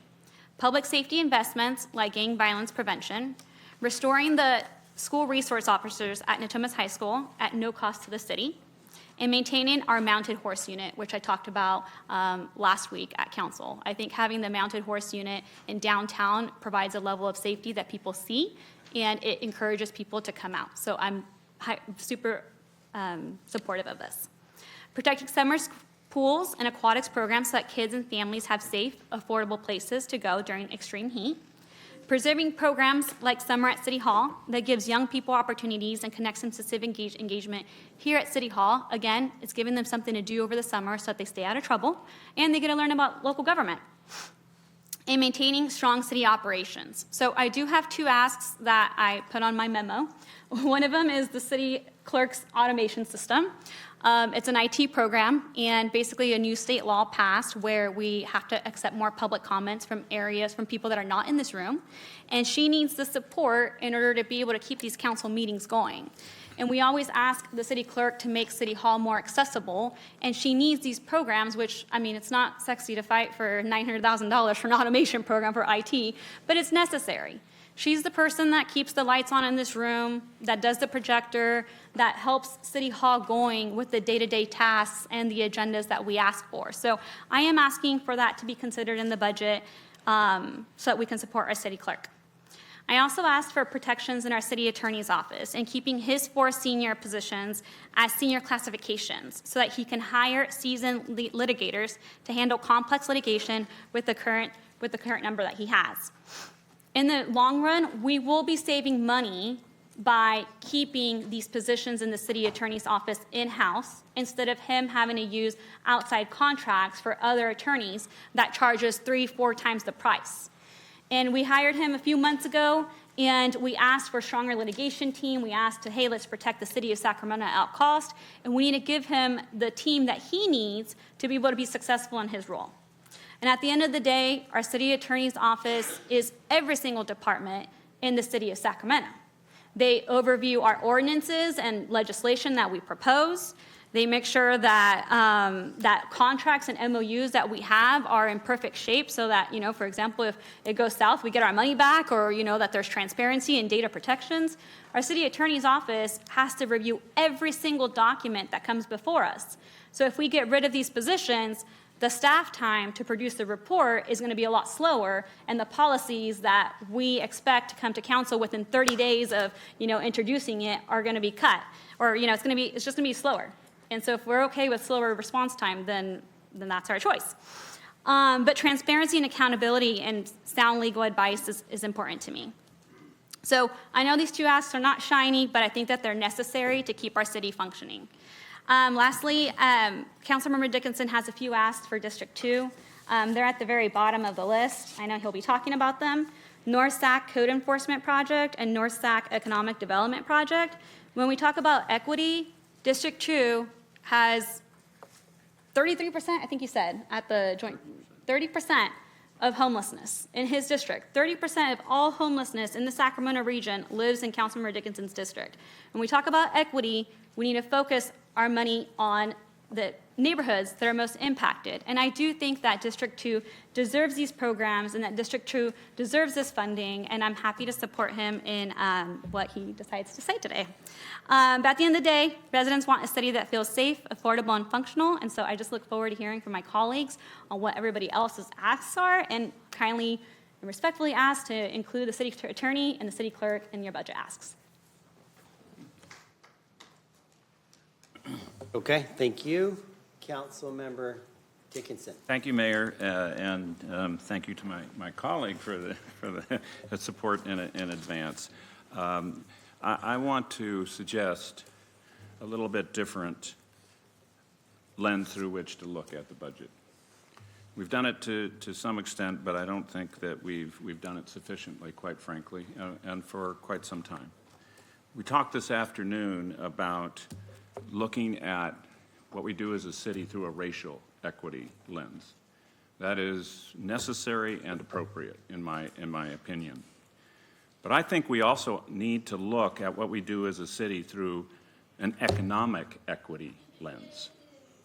And when we look at what we do as a city through that lens, I think it clarifies for us what our neediest areas of the city are in terms of our priorities of public safety, of economic development, and of addressing homelessness. So I would offer the following thoughts in that context. If we cut cleanup activities, if we cut contracts that allow us to have neighborhoods and areas cleaned up, we're disadvantaging the economically challenged areas of our city more than any other part. If we reduce beyond what is prudent homeless assistance programs, we're disadvantaging the more economically challenged parts of our city. I certainly am empathetic to the suggestion by my colleague that spending on homeless assistance is something that the city has gotten itself into in a very continuing and deepening fashion. And as I've said more than once to many of you, I vividly recall the time when the city had virtually no role in addressing homelessness. It was all the county of Sacramento with some assistance from the city. But I don't think we are in a position to go back across that threshold at this stage. I do know that if we make significant cuts beyond what is prudent in the moment in that area, it will have real consequences for the neighborhoods that are more challenged. And I think, as we heard Marvea Sala say, it's something that we have seen the benefit of in our challenged neighborhoods in a visible and identifiable way. So I am not prepared to go further than what seems to be prudent in that direction, and I think Brian Pedro has made, and the city manager has made meaningful and appropriate recommendations in that regard. I'd want to say a word. I appreciate the adoption of the motion earlier to restore at least $1.3 million in youth violence prevention funding. But I want to say a word about this because I think it's important that we look at the additional $800,000 for restoration here. Part of it's practical. It is the limitations on the use of the BSCC grant because of supplementation limitations for work that's currently ongoing through organizations that we know are being effective in the community. But part of it is to understand the equation of where we make our investments and what we get in return. And we talk a lot about return on investment. National studies show that for every dollar invested in prevention, we get back $15 in savings. That's an equation that we cannot ignore. And we know that to the extent we reduce youth violence prevention and intervention services, that the greater burden will fall on our police and fire most directly as a result. So to me, it is only the smart thing to make sure that we are investing in prevention and intervention, both for those who will reap the benefit of those activities as well for us as a community, as a city, as a whole. So I would like to see the additional $0.8 million added in to the budget. I want to say a word that my colleague mentioned about the economic development funding of $260,000 and the code enforcement funding of $201,000. It's only up on the list, is not mentioned by anyone else, but not a big surprise. And I don't blame any of you for not including it on your list. But again, if we look at what we're doing in our budget through an economic equity lens, where do we need the greatest investment in economic development? There are certainly other parts of the city that are worthy, but where is the greatest need? And I would submit to you that it is in North Sacramento. I would also share with you that it is not uncommon for me to hear the refrain from the people I represent that they believe all too often the city council puts money up for something to be spent in North Sacramento and then takes it away. I don't want to feed that narrative. I don't want to create evidence that that's exactly what happens. And for those of you who are not aware, and I think only Mayor Pro Tem Guerra and Councilmember Jennings were on the council at the time, when a homeless shelter was approved for Railroad Avenue in District 2 in North Sacramento, the council agreed to appropriate $900,000 to be spent in North Sacramento to address issues raised and for prophylactic purposes in terms of economic development. This remaining money is part of that $900,000. So I urge my colleagues tonight not to take that money away, not to feed the cynicism of those who would criticize the city for looking like it's doing something with one hand while taking it away with the other. Finally, it was also largely agreed to, I think, as well, and that's the wading pools. Did you include that in your motion? Yeah. Yes. Okay, I thought you just had the violence prevention. No, it's 1, 2, and 3. Okay. Okay, I didn't realize that was included, but I'm now even happier I voted for it. So I won't tell you how important that is, that there's a wading pool in North Sacramento that, as I think the vice mayor said, or one of the speakers, maybe it was Marvea, as a matter of fact, said, people in those parts of the city don't have a lot of swimming pools in the backyard. They depend on public facilities, both for parks and relief in the summer. So I'm delighted that that's already been taken care of. So that's my thoughts at this point, Mayor. Okay, thank you. Next, Councilmember Maple. Thank you, Mayor. I'm taking detailed notes, so I really appreciate everyone's comments because I think I find that we have a lot of alignment. I think that is shown by the motion that was made. I'm heartened that a lot of my colleagues share the concerns that I share, especially about pools, about community-facing resources like community centers and others. So I want to start by saying thank you. Thank you to the mayor and thank you to the city manager for this process. This is my fourth year on the council, and I can tell you every budget season, I feel like I learn something new, and it's often very complex, and especially when it comes down to time of making a motion and finding the money, it tends to be a free-for-all on the dais, and I think that's not only challenging for some of us, but it's also challenging for the public to track, and the staff. I think probably most of all. I remember looking at your faces last time around, and you're like, wait, did that money line up with the other money? And so I think this process has been really helpful, not just for making sure that we have our numbers right, and we're not doing it on the fly on the dais, but so that we all understand what we're actually doing and what the priorities of one another are. And so that's been incredibly helpful. So I want to start with that. So as I outlined in my memo, my priorities are first and foremost protecting jobs. I recognize that as we have discussions up here, that our employees, and who are also our residents in many cases, are watching. And they are wondering about their jobs and their livelihoods and their ability to feed their families. And so I think it's so crucial that, obviously we have a mandate to balance our budget. It is required by law.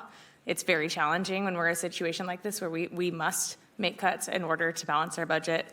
But to the extent possible, I want to make sure that we do so with our employees in mind. And so, one of the asks that I made in my memo was to restore our park maintenance workers. I can speak. And I know that we are looking into the possibility of contracting that out, but there was, at the 2 p.m. meeting, a gentleman who spoke on, hey, this has been done before. We did this in 2008. And guess what happened? We ended up going back to what we did before, because ultimately, like with many contracts that we have with the city of Sacramento, they offer you a very low price. They say, we're going to do all this great work for you, don't worry. And then guess what? Things get added on. It's going to cost more. There's going to be changes in the invoices. And then before you know it, it's ballooned and you're paying the same, if not more, as if you had your own employees. And so I worry that might be the case that we end up in if we don't keep the jobs, because we know that we really need to maintain our parks. We all have parks throughout the whole city of Sacramento. It's one of the things that people love about our city is that they have these amazing public amenities to be able to go to. And they can also be lifelines for folks. There are places for kids to play. There's places for programming. There are places to stay cool if you need to. And so I'm very keen on finding ways that we can keep our employees whenever possible, recognizing that we're going to have to cut somewhere and that may have to be vacancies in other places. And then secondly, my other priority is, as I already mentioned, is maintaining the spaces that are public facing, our community centers and our pools in particular, because as I mentioned in a previous hearing, for a lot of folks in the communities that I represent, that pools are not just a nice to have amenity, they're a lifeline. People use them to stay cool in the summer. Many places in my district, folks do not have air conditioning in their homes. They don't have tree canopy that shades their homes like other places in the city. This is literally life or death for people. And so I worry that by changing hours on pools, that may make the difference. And so I'm really grateful that that's what was included in our motion. I'm also grateful that we've included the violence prevention funding, because that's another key important area for the communities I represent. We know that investing in prevention is one of the most important things that we can do. Because while we can respond after it happens, we only have so many resources. We need to make sure that we're reducing the amount that is happening, and that goes through our wonderful organizations, many of which are in this room, that are doing that work, and so I'm really thrilled that we're keeping that. I do have a question related to violence prevention. Dr. Clavo, I'm sorry, I know that you sat down, but I do have a question related to that.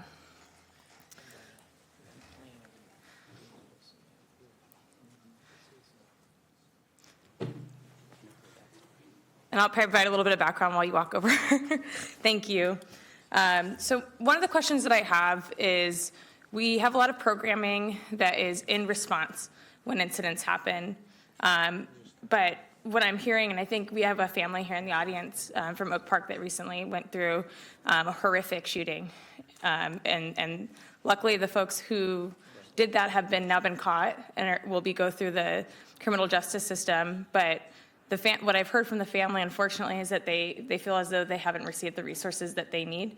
And so I'm wondering, do the programs that we fund through the Violence Prevention, GPIT, and others, do any of them provide familial support or victim services after the fact? No, they're not funded for those type of resources. They can do referrals. I did speak with one of the family members that is present, I believe, and I haven't met her in person, but I believe she's here present. And I did refer her to the DA's Advocate's Office, as well as to Rose Family Empowerment, who have some resources through other grant funds, but not through the Office of Violence Prevention. Okay. And then on that note, because I recognize that there's things that the city does, there's also things that, for example, the district attorney's office does, or that the county might do. To what extent do we, or do any of the organizations that we fund, help support the victims to be able to go through these processes or find the right connection, even if it's maybe not us that's providing the actual resource? It would definitely be referral services, and so many of them have collaborative meetings to discuss. Actually, on the 14th, on Thursday, they will be meeting at Jackie Rose's Center on Franklin. And they will be having a huge collaborative meeting just to continue to work on the processes of how they referral and cross-referral to one another or to organizations that does have those services. Okay. I think that's really important because I support this funding. I think it's crucial, and I want us to continue to do it. But I also think we need some process improvements to make sure that we're truly connecting folks to the resources that they need, even if it's not us, because I recognize that's a lot of what we do as constituent services every day is, oftentimes, the city's not the end-all be-all that person or group may need, but they really need someone who's going to hold their hand and walk them through every single person that can help them. Because especially when you're going through something traumatic like that, as you well know, it can be really hard to understand and to know where to go, who's the right person, especially when you've been passed off several times. And so I hope that it sounds like that's part of what this meeting is to make sure that all those connections are really strong between the different organizations and government entities. Yes, it's been part of our process to have those collaborative meetings and to meet with one another just to continue to make sure that everyone understands what services or resources they have. Again, the city funds are not the only funds that some of these organizations are currently receiving. And so fortunately for organizations like Ms. Jackie, she has different resources and different avenues and things that she can offer that OVP cannot. Okay, that's really helpful to know, yeah. So for example, if you're getting money from the county or the state or something else, you might be able to offer multiple different kinds of resources in one place. Yes, ma'am. Okay, that's really helpful. Thank you. Those are all my questions on that front. And so I'm just going to name the other thing, and I think Councilmember Pluckybaum mentioned this in his initial comments last Tuesday, was we have the decisions that we're making today and up until June when we'll pass the final budget, which are related to this year. But we also know that we have many years to come. And if we don't make different choices in the out years, we're going to continue to be back here. I've been here every year since I've been elected, having to make these choices. And I worry that will be the case for the next 4 years if we don't find a way to make some more substantial, long-term, truly systemic changes that will hopefully put us in a better position so that we don't have to do that. And that's for whomever may be here and the future. And so some of the things that I mentioned in my memo is I really think we need to do a top-down review of our organization. What often happens, as I see it, is that the easiest and lowest hanging fruit from a budget perspective is to cut the jobs at the bottom. And you can only do so much of that because those are the people that are providing the day-to-day services. They're showing up, they're picking up your trash, they're cleaning something, they're pruning the tree. All of that is really important. But we also have, I would say, at times a very bloated organization. You can look at the top of our chart and you can see some very high-paid jobs. And I'm not suggesting that any one of those people does not deserve a job, but I do wonder if we've done an assessment of all the different jobs, titles, the roles and responsibilities, and if there is any duplication or areas where we can improve, we should take a look at that. And that includes, upper and middle management in every single department. Because I think we owe it to all of our employees to say that we've done this assessment, whatever may come out of that, so that we know that we've done our due diligence. I know that's a hard thing to say, but I think it's important. Another thing that I think that I've mentioned here many times is finding opportunities to use technology to our advantage whenever we can.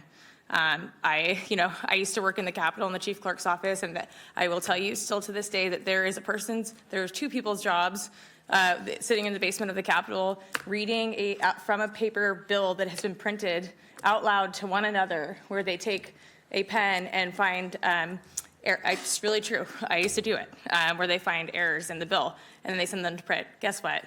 That's probably not a job that a human needs to be doing anymore, but it's a job that exists there. I wonder, as happens in government often, if there are more jobs like that, even in our own organization, where we could be finding opportunities to use technology, not to take away a job, but to make open up someone's time to do other activities that are more important. So using things to our advantage like AI, using customer service systems, code enforcement. I've talked about drones here before. There's a lot of opportunities, I think, with the right tools to look into how we can improve our processes. I don't know what all of those are, but I do think that it's time for us to take a look and see if there's other ways that we can do it. And I also want to acknowledge that I know a lot of that work is already underway. We have an awesome IT department that is constantly looking at those, but we've got to continue to do it. I would say the biggest through line in my budget memo is contracts. So I know that we had a list sent to us of all of the city contracts. Thank you. It was a PDF of a spreadsheet, which is always very challenging to navigate, and including everything back to 2021, I believe. So it was hard to tell which of those were already completed and fully paid and which ones were currently active. And so I think there are ways that we can break that down to make it even easier for us to take a look. But that's where I came up with some of the suggestions, things like forensic clean, things like our unarmed security services contract, plan review, permitting inspection, and outside legal counsel. Talked a little bit about that too. I think that I'm not suggesting that we cut any one of these contracts in its entirety. I think that there's a good use for each one of these things. My question is, have we really taken a look at each one and assessed how necessary the totality of the contract is? So for example, every building in the city of Sacramento that has an unarmed security officer outside of them that may be sitting there and nothing happens for years on end, maybe we can take a look at whether or not that's necessary versus places where we actually do need it and we know that we need it. For forensic clean, I heard Mr. Pedro, I know that it's necessary. I think that if we got rid of forensic clean entirely, community members from all over my district would probably be calling for my head. But I wonder, if there's ways that we can pare it back. Because, we also know that we need to find funding. So this is one of the areas where I don't think this is anything we can do this year, but these are opportunities for us to look in the out years to save costs and opportunities for us. And so I've spoken long enough. The last thing on my budget memo is about the X Street Navigation Center. And so I recognize that we have the lease with Caltrans up till 2027, March 2027, and that we've also aligned the funding that we currently have in the contracts with the organization that runs it up until that point. But I really wonder in the long term whether this is an appropriate place for a shelter or even recuperative care in the long term. One, we don't know if Caltrans is going to renew our lease there. We just don't. So even if we even try to plan beyond, then without that information, we just don't know if that's going to happen. But lastly, I've spoken with folks who are unhoused and folks who are going through the system. Being in a tent under the freeway underpass where 100 people are crammed in there is like the least, the option that people least want to choose, right? And I can understand that. If I'm a single woman or if I'm someone that may have disabilities or other challenges, you really don't want to be in that kind of situation. And so when we talk about things like service resistance, I think it's more like we don't have necessarily probably the right option for that person. And so I wonder if there's a better use for our dollars to still pivot and use it for the services that we need, but not at that location. So with that, those are my comments. Thank you. Thank you. Councilmember Vang. Thank you, Mayor. Thank you so much to Pete and the entire team and city manager for working through our proposals. I want to first just start off and set the stage. I think folks kind of know what my priorities are in terms of supporting our young people and our workers and how we're going to fund it. I think it's pretty obvious which proposal is mine of the 8 proposal. But before I go into that, I definitely want to set the stage. And before I walk through my budget restoration recommendation, I do want to ground this conversation in what we heard last council meeting. So one, I think we clearly heard that the current funding for violence interruptions actually sunset this year. And that's the $800,000 that we know is a 3-year grant that Dr. Clavo has been working on with community partners. We also heard from PD directly that when school lets out for the summer, at the moment, if we eliminate these programs and under the new CalVIT model, there is still not a clearly defined process for how community-based organization will receive referrals if school is not in session, because most of the referrals will now be through school under the new CalVIT program. And under the CalVIT program, we also heard, I heard directly last week that we have not yet, we're still ironing out the details, but that we have not yet have a comprehensive referral plan for young people who are not enrolled in school, since the referral will go through the school. And I'm sharing this because the youth programs are incredibly important to me.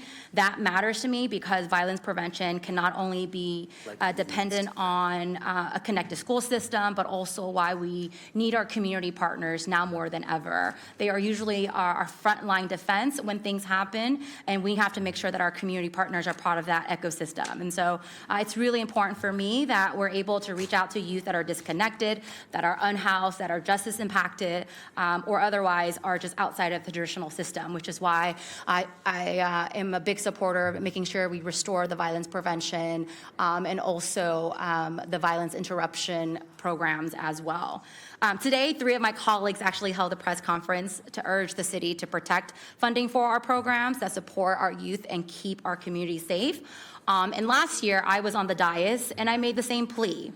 We held a press conference with dozens of youth, and this council saved $1.3 million of youth funding for this current year budget for summer youth programming.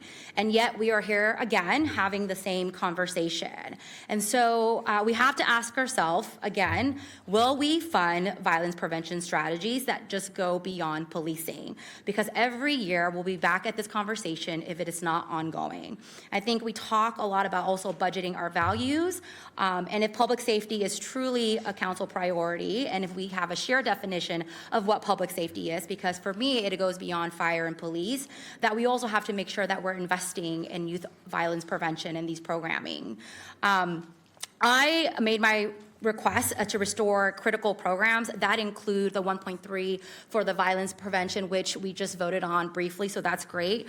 I also requested for us to restore our waiting pools. I see that that made it as well. And also for the 800 for our violence interruption disruption program. And I know that Councilmember Dickinson mentioned his support for this, so I also want to add my voice to that as well, because this program cannot be done under the CalVIT program because it has to be a different model. Overall, these programs would require $2.3 million. It is a relatively small investment with significant community impact, and it's incredibly important. And for me, eliminating these programs actually risk undoing years of progress that Dr. Clavo, our community-based organization, has done for over the years, really preventing violence, but also building community trust. I also want to note, I noted this last year as well, because there's a lot of conversation around Measure L, but the Measure L initiative and the Sacramento Children's Fund was not meant to supplant current programs. I know the conversation is maybe we can redirect and have nonprofits or city staff apply for Measure L fund. But what I want to share with you is that Measure L is less than 1% of the budget, and it was never meant to cover all youth programming in our city, but to expand the work that we're doing. And so I'm going to reiterate that because the intention was not to supplant, it was to expand youth programming in this city. I want to support my colleagues in restoring some additional items, the $260 for North Sacramento Economic Development Project. We just earlier at 2 o'clock talked about the budget equity tool and how we need to invest in underserved community that often have been left behind. And so I want to throw my support for Councilmember Dickinson in this one-time fund to support Del Paso Heights. And also, I want to also mention that Councilwoman Maple had this on her priority as well, but protecting workers in our city and making sure that we maintain our park maintenance workers. So how would we fund this? It is no secret, my position over the past 4 years, my position on how we could restore these funding, these funding and program is that right now the city currently has substantial funding tied to long-term vacant position, and that includes millions of dollars in unfilled vacant police department allocation. And my main proposal focused on reallocating dormant funding from position that the city has already operated without years, right? And so I am, again, urging the city manager and my colleagues to restore funding back in the budget by eliminating PD vacancies. I know that item is up on the slide, but it definitely didn't make the overlap, but I will just put that on record. Look, all 8 restoration proposals ranges between 1.9 million to 4.5. And literally, we are all fighting for crumbs of the entire budget because the majority of the budget, it is tied up in PD. And it is the largest cost of this city. Police budget and resources are currently at an all-time high, and people still do not feel safe, even though crime has been down. And when we had a presentation earlier this year, our former chief also mentioned that crime has been down. And since I've been in office, the police budget has increased by $100 million. So for me, before we make any cuts to economic development projects in more challenged neighborhoods like Del Paso Heights, before we lay off any filled position like maintenance workers, before we lay off any individuals in our city who actually takes home a paycheck to purchase food for their families and provide housing for their loved ones, it is incredibly hard for me to support a budget that does that. We need to have the courage to eliminate vacancies in the police department. And if we're not bold enough to do that, ultimately, I'm going to vote no again on this budget. And I know that that final vote won't happen till June, but every year we have an opportunity to reimagine what our budget can look like. And more importantly, what our priorities say about who we are as a city. And so I'm encouraging my colleagues to make budget decisions driven by real people, by our youth, by our seniors, by our workers who actually need help in this critical moment, and not make our decision based on fear.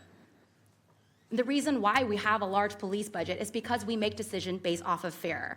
Our budget is more than just numbers on a page. It is a reflection of our values, and I believe that we have a responsibility to continue investing in the people that work in our city, our young people, our seniors, and that is what I believe will make our community strong. And so that was my proposal for this year's budget.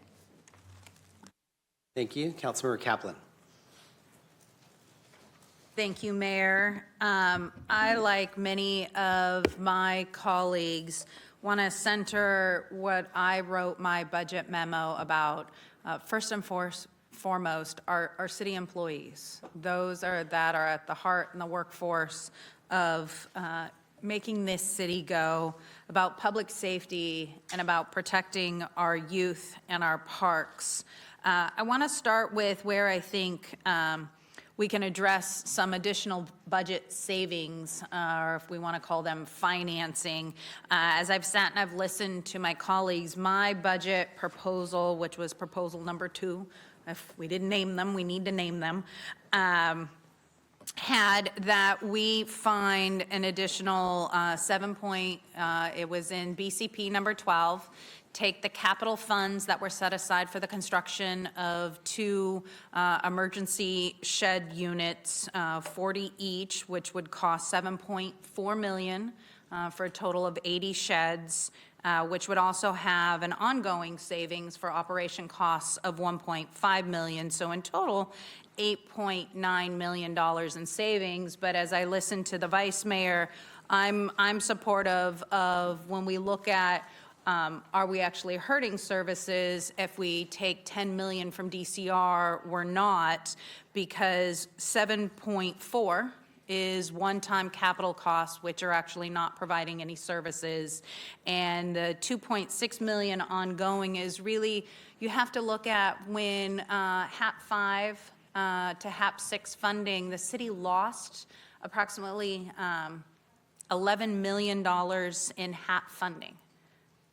We have to make sure that if we've cut that 11 million, it comes out of our budget, because this comes out of general fund if we don't do that. So if we don't take that 11 million less that we got from the state, we're backfilling it from general fund, and that's why you see cuts with our youth and our parks and our programming, because that's going out to our homeless services, which is absolutely needed.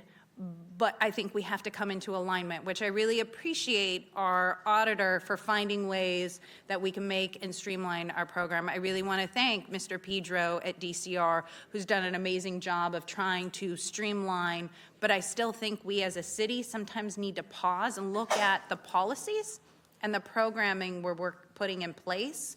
And is it the most efficient that we can do? Or is it time to pause? So I am supportive of the 10 million that the Vice Mayor put forward, knowing that it really is, a majority is coming out of one-time costs and really isn't affecting any programming that is going on, so that we have the funding to invest in our employees, public safety, and parks. as well as not fully restoring everything. So we're also addressing our structural deficit. So we go to where, when Telemontes, Maple, and I got on, that's all we've been doing since we've cut. This is our 4th year in a row of cutting. And I think everybody knows I've been beating the drum for 4 years of we should adopt a 2-year budget. We should balance the first year and be within 1% or 2% balanced in the second year, and realize being balanced means we could be at a deficit of 25 million because our total budget is 1.7 billion. So that's a drop in the bucket of, and a budget is a living document. Also, I think it's something we all kind of agreed to last Tuesday when we looked at contracting out, which was actually going to service 2 of my new parks that are going to be opening this summer in D1. So I am supportive of, which I think you heard from council last week, that all of us, of holding off and not contracting out. And that's another $100,000 in savings. And then before I go to what I think we should look at, and then I am supportive, Councilmember Maple, I brought this up, AI efficiencies. I'm on board. I would love an analysis of staff savings and contracting out as well. I think that's just smart. Now that, Madam City Manager, you're here, getting your hands around the budget, what we're doing, a fresh set of eyes, what is efficient with staff, what's not, what can we do better, what can we do in-house, how does AI come in and potentially offer some savings without replacing employees, but just efficiencies. I think we can find some savings there. Ms. Beecham, can you come up and ask a couple of questions before I make some comments? In my budget memo, I brought up that I wanted to make sure that any cuts that were happening around our community centers and senior centers would not affect programming.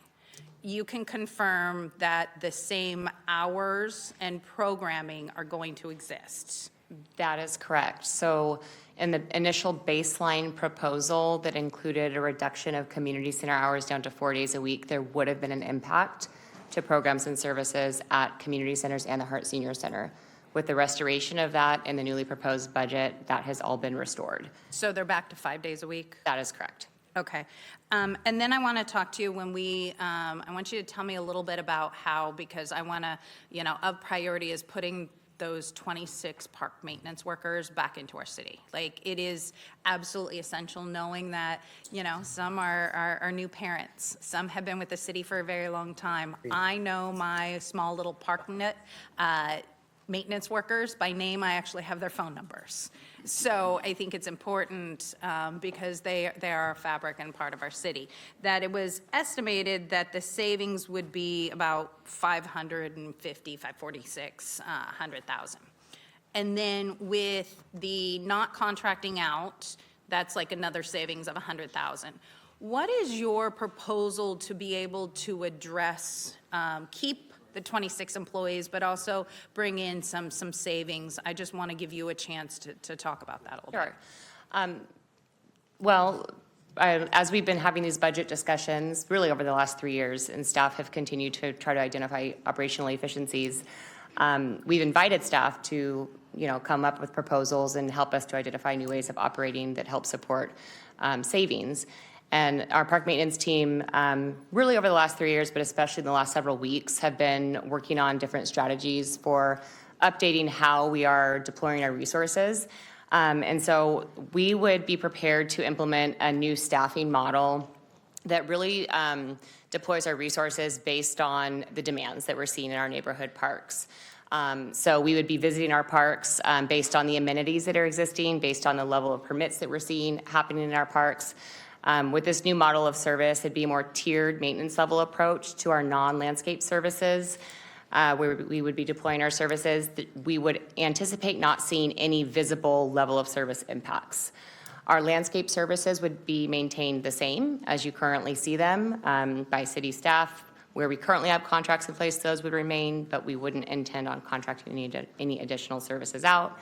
So there'd be no visible maintenance, landscape maintenance service impacts. Restrooms would be continued to maintain daily.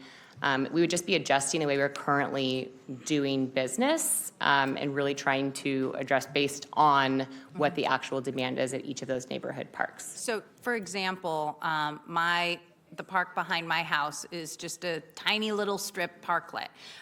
So I wouldn't see city staff coming by daily to pick up trash, which I'm pretty sure not one can is full. And it probably takes 3 or 4 days for even one of them to get halfway full. So they just wouldn't be coming every day. Maybe every third day they would come to pick up trash. Sure, yeah. So depending on the size of the park, if there are, if we have athletic fields there, if we have a high level permit usage, if there's a restroom there, they would certainly be visiting there on a daily basis. If it's a really small park with just turf, or perhaps it maybe has just a small tiny top playground, they might visit that park 2 to 3 days a week. We're really getting feedback from the line staff. I have to give them credit for really stepping up and sharing ideas. We asked that of them. So they've been really engaged in this process over the last several weeks, just trying to strategize and be a part of the discussion. And to have an opportunity to sort of pilot this using the existing staff that we have, maybe an opportunity to bring some of those contracts potentially back in-house. We know what our current cost of contracts, per acre and the staff per acre is right now. But if we are able to update our staffing model and operate a little bit more efficiently, this could be a chance to test that out. Well, my District 1 residents love their parks. I'm all for saving our park employees and looking at this dynamic staffing model to make sure the new parks are just as well taken care of, but saving those employees is a priority. So thank you for that. I want to ask you also about summer at City Hall, which I think is really important. That's the cost of a restoration of $132,000. Can you tell me what that $132,000 would go towards? So the $132,000 for summer at City Hall would be specifically staffing. It's only staffing. It would be a program supervisor and a recreation aide that would directly be supporting the summer at City Hall program. And we have basically almost 100 kids that participate. Is it 80 to 100? I forget. It's 100. We have 100 kids. Council members, I think it's really important that we prioritize saving summer at City Hall. I can tell you I have run into some college students who have graduated who come back and say, I looked at city government differently. I looked at potential jobs because of what I did at Summer City Hall. I think sometimes government lives in an anomaly and people don't understand what happens. But when we have our teens come in, and we're always talking about giving our teens something to do, Summer at City Hall is an amazing program that really trains and uplifts 100 teens every year and is a model. I just can't see in any way, shape, or form the benefit of eliminating those positions. So I hope that I can get more support for keeping summer at City Hall. And then one of the other things I put up there was youth workforce positions, restoration. I think that was $107,000 for youth workforce development. Can you tell me what that is before I argue why it's important? So there were 3 strategies for the youth workforce development program. 2 of them were stipends. The one that is listed, I think that you included for the $107,000 was positions. It was 2 positions, excuse me. A program coordinator, a full-time program coordinator, and then also a recreation aide that would directly support the Primetime Teen, Young Leaders of Tomorrow, and Junior Rec Aid programs.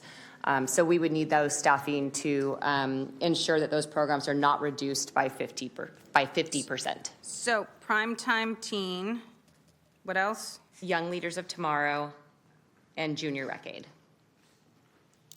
So I have had numerous parents who have had their teens go through these programs. I think they're pretty amazing as well, of hands-on.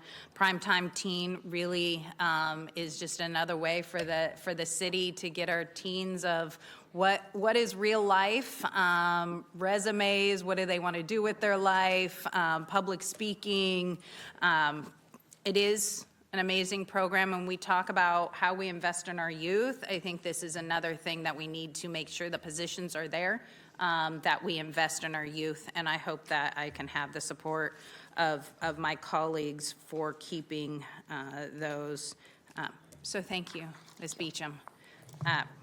You know, when we talk about our youth, I think what we're arguing over is really about how we protect the future of the next generation. And we've got some really good programs that have shown a return on investment, because hands down, when Chief Lester worked with OVP and we set up some really good youth violence prevention programs with some really outstanding community-based organizations, I'm going to say that that really is the reason why we had violence reduction from 2023 to 2025. It's because of addressing youth violence at the root, where they are, with individuals who know these kids on the streets. So that's where I will also say again, I am hesitant with the new CalVIP program and how the referrals are coming from our schools. As a former school board member for 20 years, I know how important, and our teachers do know, but I also think it's really important that our officers who run into kids and know kids still have the ability to work with directly our CBOs, and it not only is just a youth or a school referral. So I am supportive of restoring the $800,000 into the program of the last year at OVP for the grant for violence interruption to go back in. All right, I do support, this is at no cost to the city. I was a school board member when we worked with our Sacramento Police Department and brought in school resource officers. And we were a school district that did it differently than every other county, every other school district in the county of Sacramento. We worked in partnership to find the right officers for school resources that were able to connect with our students, so that they knew our students and knew when something was going on and they knew how to interrupt it. That contract was eliminated last year without coming to council, without a council vote, without a council decision. I heavily objected. And just a couple months after that was eliminated, for the first time, we had a student shot and killed on our Natomas campuses. School resource officers matter. Youth violence is now on an uptick. We need our school resource officers back. And by the way, Natomas Unified pays for that, not the city. So I would hope that those positions could be authorized and go back in, because the number one thing I hear from my community, and we have a lot of crime that happens that is neighborhood disruption crime, not the violent crime. We have some, but not a lot. So you know what Natomas doesn't have, and my predecessor, Senator Ashby, who sat in this seat for 12 years, argued for, was more police presence in the north.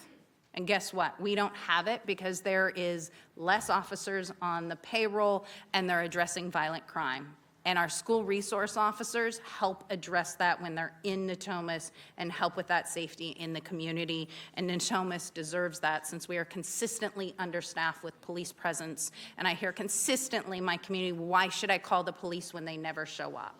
It's a source of frustration that I think we have to do better at, while we understand that our officers, we don't have enough on the streets. One of the things I want to also have my colleagues consider is that while I have advised that we should cut the homeless sheds, which would house 40 seniors at each of them, which would be 80 seniors, if you look at our hotel motel system, right now we limit it as a policy just to women and children. I think it's untenable that we would have seniors live in these, I go camping a lot, they're camping cabins. They got a bed, a small fridge, and hot pot. There is no bathroom, there is no running water, and it's not dignified for our seniors. But if we expand our hotel motel program where it's a bed and a bathroom, that's giving dignity to our seniors. And I looked at the cost of that, and it would cost approximately $1.1 million to open up our hotel motel program to allow 80 seniors to have a spot. So in actuality, instead of 7.4, we're only going to spend 1.1, and we're going to get 80 seniors off the streets with their own bathrooms at a congregant shelters and off of our streets, and treating them with dignity, because these hotel motel programs have services on site. And I think that is how we have to look at things different in the city of Sacramento when we are facing a structural budget deficit, and how we do things differently. And honestly, what I haven't heard from any of our colleagues, while we talk about safety and we talk about youth violence, a significant amount of cuts and positions are being eliminated from our Sacramento Police Department. Our mounted unit, K-9, our community officers that do the hiring pipeline, our forensic, our auditing. I think we should consider restoring $1 million back to the police department and allow the chief to put it into positions that they find the most useful, because when we talk about partnerships and crime, there are a significant amount of positions being eliminated in the police department that not one of us has brought up except for me. Mounted unit is great, but let's do an analysis of what is the most effective and going to have the most amount of safety impact for our city. And I think we should give our police chief $1 million to figure out what should be restored that is the most effective for our community. And when you add all those together, I still have about $5 million that's going to go to ongoing savings to address our structural deficit, that this addition is only $5 million. And I do support the extra $460 for D2 projects. That should absolutely be restored as an equity item. Thank you. Next up, we have Councilmember Jennings. So if you've been sitting too long and you need to get up and stretch, you can get up and stretch now. This will be the time. Go ahead, get up, stretch. Go ahead, hold it up, hold it up. Okay, that's good, that's good. Stay where you are, just turn around, get to know your neighbor. Okay, that's good. All right, okay, good job, good job, good job. Come on, give yourselves a big round of applause. Come on, come on.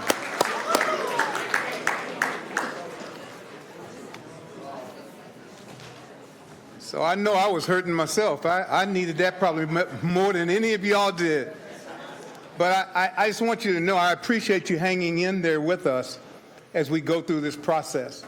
This is a process that's very important to the city of Sacramento, and we got to get this right. And this is the time to get it right. So we're going to all kind of throw out our ideas and what we're trying to figure out. And then at some point in time, we're going to have an opportunity to sit down with you so you can share with us what your ideas are that can make it better as well. So we got time, because we're not going to do this budget until June the 2nd. Is that right? June 9th? Yes. June 9th. All right, so June 9th. So we got time, right? So I love the decision that we made earlier when we were all in alignment for the wading pools, for the youth violence prevention program, and for the south side pools, or the pools, whatever pools were in your area. For me, it was south side pools. And we seem to be in alignment on that. And then one of my colleagues said something that really intrigued me. Every dollar invested in prevention and intervention gives us back $15. And so if that statement stands true, we need to invest in prevention and intervention, and invest in it heavily. So my conversation is going to be about youth, and the other end of the spectrum, seniors. So I really want to focus on youth and seniors. So let me start off with our seniors. And that's the seniors at the Hart Senior Citizen. I've heard many of my colleagues talk about that already, and many of them are in alignment. I got a chance to go to Senior Citizen Center a week ago. What I was impressed with was all of them that were in there doing the arts and the crafts and the exercise, I was impressed with the artistic part of them that came out while they were there. And nobody looked at each other's art and said, oh, that's ugly. They all looked at it and said, that looks good, because in their eyes it looked good, because it was something that they hadn't been able to do before, but now they could, and nobody was criticizing them, they were complimenting them. So they got love from doing what they wanted to do. And then when I got there and all of them came running to me, showing me what they had done, then they wanted me to take it home, right? So I ended up walking out of there with like bags of stuff that now I got to figure out what to do with, right? But they said, no worry, Rick, we're going to do this again tomorrow, right? And so it was just amazing what happens when you see our elders who are in an environment where they can grow and they can develop and they can be loved and they can be important. I happen to know one of those. She's 96 years old. She happens to be my mother-in-law. And she spends way too much time in the house as opposed to with others who can uplift her and help her to be the best version of herself. And so for me, one of the priorities is our elders. I want to make sure that we take care of our elders, because I'm going to be one in the next short period of time. And I also want to make sure that we take care of our youth. So those are my two priorities that I wanted to focus on. And when we did the first analysis, when we went around, when we talked about being in alignment, I had the wading pools. I was number 5 on your list if you want to grade my sheet. I was number 5, and we had the wading pools. We got that. We had the youth violence prevention, GPIT. I got that. And then we had Southside pools. And so all that's good because we had that. And what I feel like is missing is we're going to have fun this summer getting in the water and having a great time. That's going to be fun because it's going to be hot and you're going to need to get in that water. Just like I made you get up and stretch, you're going to need to get in that water because it's going to be hot and you're going to need that cool water to cool you down. Okay? What else you're going to need is summer at City Hall. So I see you already. I see how excited you got when I said that. Summer at City Hall. Yeah. You guys know what that is, right? You don't know what summer at City Hall is? Let me do what y'all do. You go to your phone and you pull it up.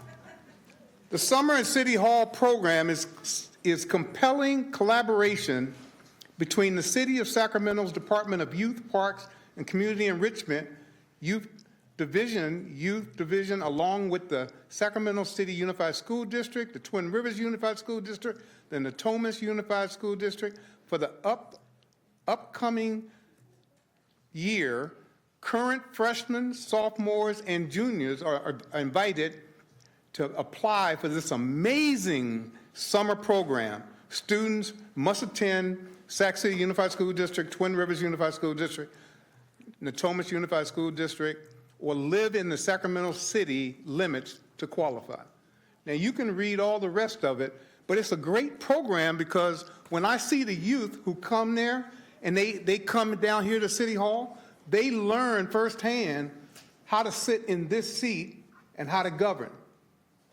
So you can then go back to your community and you can govern in your community and in your school, and you can learn leadership early so that you can be ready when you get here to do what we do. Does that make sense? Get up to that microphone without fear and speak your piece. Speak what you got to say, right? Get up and know that you got all of us up here supporting you, loving on you, helping you to be the best version of yourself. Summer at City Hall. It's the best vacation you will ever take. I guarantee it. Right? And the council members come in and they talk to you about how they got into the position they got into and what they're doing now to change government and all the different things that they're doing. So it's a learning experience that you will never, ever forget. And it's 5 weeks during your summer. You got a question? Yeah, I don't sign up for that. Oh, gosh. I got you. I got you. I'll make sure before you leave here, we got you covered to sign up for that. So I'm glad. Yeah, go ahead. Give him a round of applause. So I love summer at City Hall. I wish it was there when I grew up. Maybe I would have gotten into what I did earlier than later.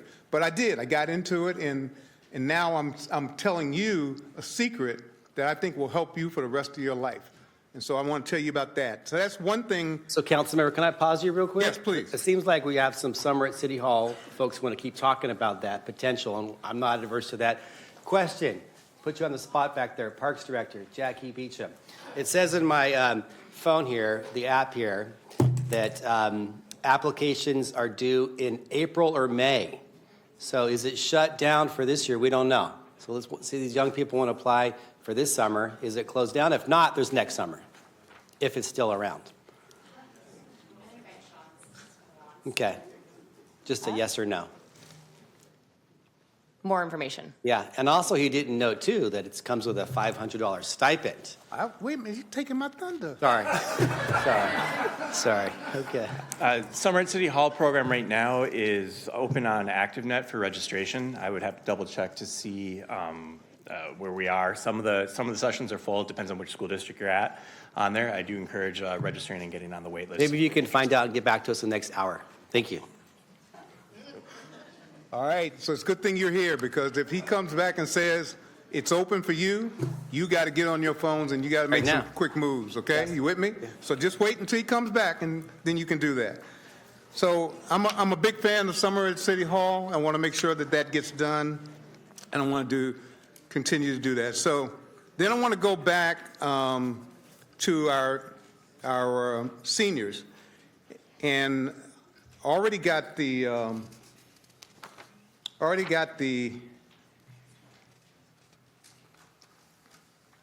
wading pools, recreation, swim, I got that. We just talked about summer at City Hall. The Hart Community Center, I started off talking about that. I want to make sure that the Hart Community Center gets refunded. In addition to the Hart Community Center, I want to look at other community centers that service our seniors. And I want to make sure that if it's possible and we can find the dollars, that they also can get it, because they're in different areas of Sacramento, and it's easier to get to one versus another. So whether it's the Bell Coolidge Community Center or there's one more. Phil, you know what that one more is, right? An hour ago? The Hart. Anyway, so I'll get all that information, but I want to make sure that the community centers that service our seniors have the opportunity to be funded in this program. And so those are the two things I wanted to get done today. And from a financing standpoint, are you looking for money on how we pay for this? I want to continue to go to the eliminating the 7.0 vacant FTEs and parking enforcement. I want to look at shifting HAP funding from full year 28 to full year 27 on a one-time basis. Done. So those are the two things I at least want, All of it? Oh, okay. I didn't realize that. So I got to go find more money. Yeah. Okay, I'll do that in my time, so I won't take up the time of anybody else.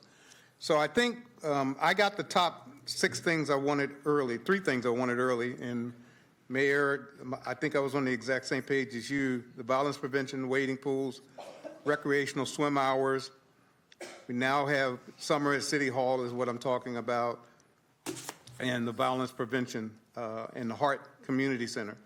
And so those are the things that I want to focus on in making sure that our seniors and our youth are taken care of, because that's my #1 priority. Youth are our future, and I want all of you to be up here on this dais one day making the decisions that we're making right now. I want you to start seeing yourself up here and eliminate all fear and go at it and be intentional about getting up here and making your way up your ladder of success and having a plan that's going to take you there. So I know I can count on you, and you can count on me. Whenever you need me, I'll be there. Thank you, Mayor. Okay.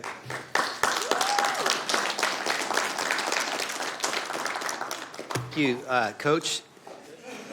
Councilmember Pluckybomb. Earlier, I asked Councilmember Jennings if I could follow him. That is the last time I make that mistake.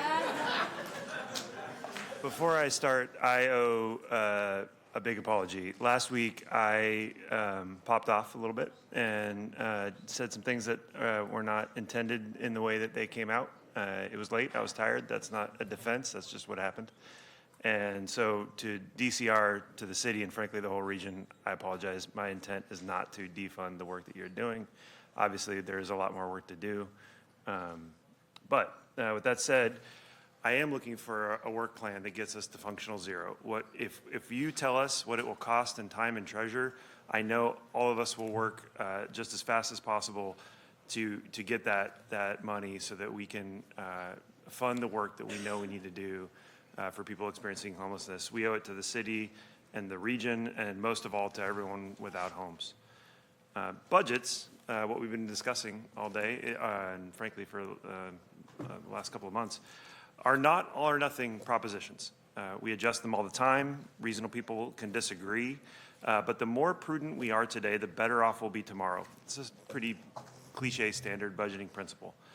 All of us in our homes right now are struggling with economic uncertainty. I know I am. Rising costs continue to outpace incomes.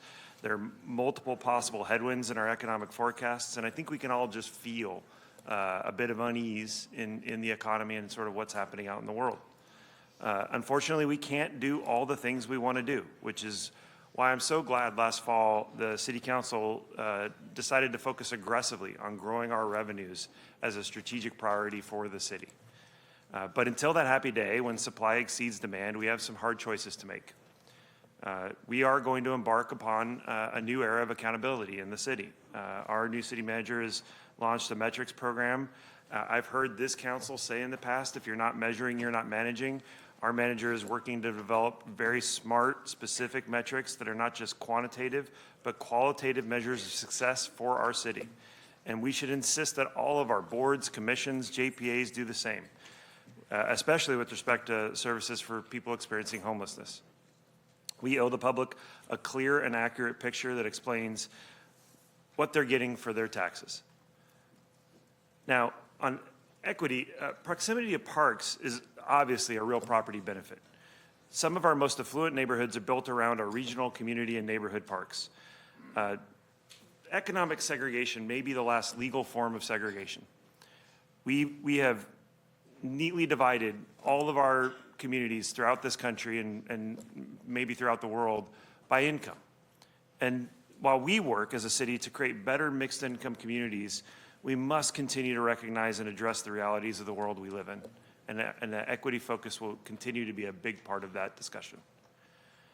Now, I was recently given a book called Leadership on the Line, in which the author argues that leaders find ourselves having to tell people what we think they need to hear rather than what they want to hear. And that the hope of leadership lies in the capacity to deliver unwelcome news in a way that people can absorb. This requires real courage. It's much easier for all of us just to do the minimum. Balance this year's budget, negotiate a few priority programs, and make the restorations that we can find easily.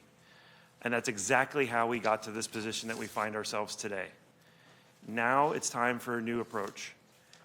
I call upon this council to do more than the minimum today, so that tomorrow we can do better together. If we do the hard thing now and make the cuts that are required of us next year now, we will find ourselves in a better position tomorrow to weather the storms that come and grasp the opportunities that we find. Mayor, I yield the floor. Thank you. Okay. We kind of all went around, and I know some people are taking notes, apparently. So, Councilmember Guerra, you're here for round two. Yes, and hopefully this will help alleviate my colleagues, at least to provide some direction. But first, let me start with my dear friend, Councilmember Pluckybomb. I don't disagree, and Councilmember Talematis, to your point about where the costs are that have that continue to put pressure on the city, and that is it's on homelessness. And I do appreciate the ability for Brian Pedro to go out and negotiate all those contracts. And this is one of the reasons why I think we also, in the city-county partnership agreement, one of the ways that we stopped the continued growth was in the agreement, the city would provide shovel-ready projects, but the county would operate them. And that's what the future operation requires of them, at a minimum of 200 beds. Now, we need to renegotiate that so that 200 goes up higher so that the county takes on its responsibility. I think that needs to be, a reopener here as well. And that was intended for us to basically prohibit or at least maintain cost pressures on our own city budget for operating those shelters. So I appreciate those concerns, and so that I think is more work to do. The second thing I want to recognize Councilmember Maple on her concerns of the contracts. I do think that this, for our city staff, that the next conversation we need to have is reevaluating all those contracts and looking at where those contracts are either not providing as much of the service that we need, or is there less of a service that we need to accomplish our principal responsibilities of ensuring safety for the public and addressing those who are most vulnerable. So here's what I'd like to do, Mayor, is there's some themes that I heard from my colleagues here about where we're aligning. I think it wouldn't be prudent to put a motion on the table with the exact math today, and I want to have the staff actually work out this math and see if it actually works, okay? But it's roughly about, what I calculated here, it's about 1.75 to 1.7 in solutions, but let's look at, what I'd like to see is if the staff can look at where these themes are. So my motion, Mayor, is directing staff to look at both solutions for revenue and cost in these areas. On the cost side here, what are the things that we're trying to protect? Number one, as someone who was here when I voted for the North Sacramento Economic Development Fund to look at improving that area, because we want to have more property tax revenue, address the blight that has occurred, and look at our local businesses growing. I feel that we have to, as a city, honor that commitment. Okay, that we benefit when North Sac benefits. So I think number one in that area was a common theme, along with the issue of code enforcement, making sure that we're making positive improvements there. Seniors, okay, I heard a lot about protecting our seniors. We need to, and the reality is, it's the staff that are the ones who build those relationships, that help seniors. They welcome them. They give them the ability to be in that space as well. And so I want to make sure that the Heart Center is there. Our workers, our park workers here, look, I've been at all these parks. And yes, and we could probably contract out more park maintenance workers or whatnot. But when an issue happens in a local park, the neighbors know who to call. When a big tree comes down, they know who their local park maintenance worker are. And frankly, a lot of them live in my neighborhood and live in the neighborhoods we represent as well. They love being part of it. They actually, if it wasn't for them, we wouldn't have the number of volunteers. It would probably cost us more in the future for all the maintenance work we do, because they're the ones who actually encourage people to come and help for all those massive volunteer days. When we did our cleanup days and tree days, they brought in, and at the minimum, 50 different, volunteers each time we had those days. So there's a benefit to that. And then obviously Summer City Hall, we're trying to create young leaders to help us in our engagement. I do think that there's a value to engaging young leadership. And this is, obviously why I also in my office have interns at every level, high school, college, postgraduate, fellows as well. We have to be building our next cohort. So where are the revenues here? These are things that I think, we like, but are they necessary today? and that are helpful. And again, I mentioned earlier on, reducing the commissions. Looking at how we not eliminate the commissions, but reducing the frequency of the commissions. The one that I want to be cautious about, though, is the Planning Commission. We have to make sure we get through the applications that we need to, and that one I think we need to be cautious about. But let's look at reducing the commissions. The stipends. I appreciate the ambassador program. I think they've been engaging, but when it comes to making sure we're servicing our seniors and our young people, I think that we need to focus on our seniors and our young people. And then the parks contract. We need to look at that and saying, can that be, can the workers that we have already, make sure we address that. And then, the EUR. If we're laying people off and we're holding revenue, when we actually have work to do, there's enough damage that's happened from the lack of maintenance of some of our trees that have cost us more. Let's make sure that we look at our in-house folks there to do that work. So my motion is to look at those, Mayor, in that realm, and it's about 1.75. I think I'd like to come back also either before the council or even at the council with also looking at some of these contracts that we still have outstanding and see, do we need to renegotiate some of those contracts? But let me stop there and say that's my motion to give guidance in those themes and see if I have a second. Yeah, so before we call on the next speaker, so to make sure, Pete, are you clear on the outline there? Oh, I forgot one that. I don't know if it all added sorry. up to 1.7. No, I forgot. That's why. I appreciate that, the GPIT question here.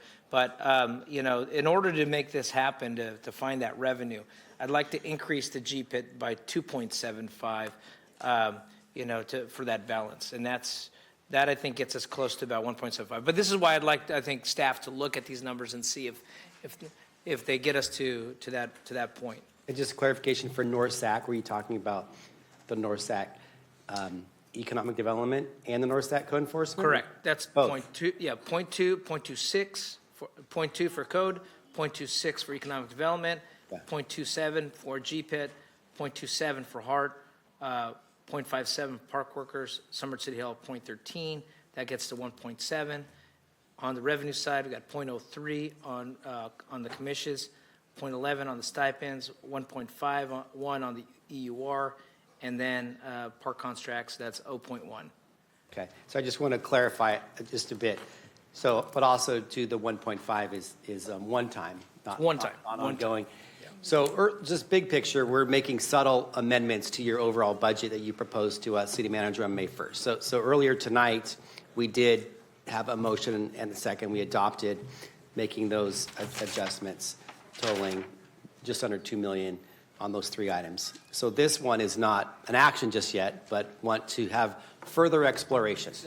Further exploration. So there Correct. was a motion to direct you to help us understand this package, how that would materialize. And the consequences of those actions.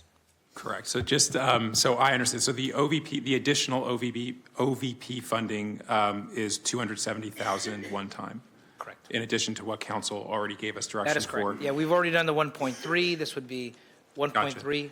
plus 0.26 to address the concerns we have on the restrictions of the state funding and what it could be used for. Gotcha. And then are all of, so the North Sac Economic Development Code projects, those are one time.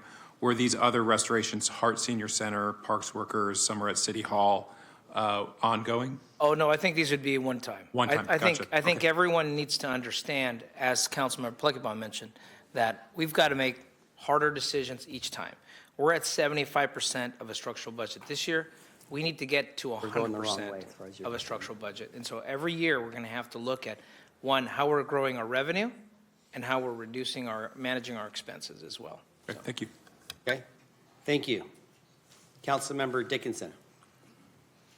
Thanks, Mayor. I was going to second the motion, but Councilmember Maple beat me to it, I think. So I do support this direction, and I would hope that it would be seen as something with a bit of flexibility.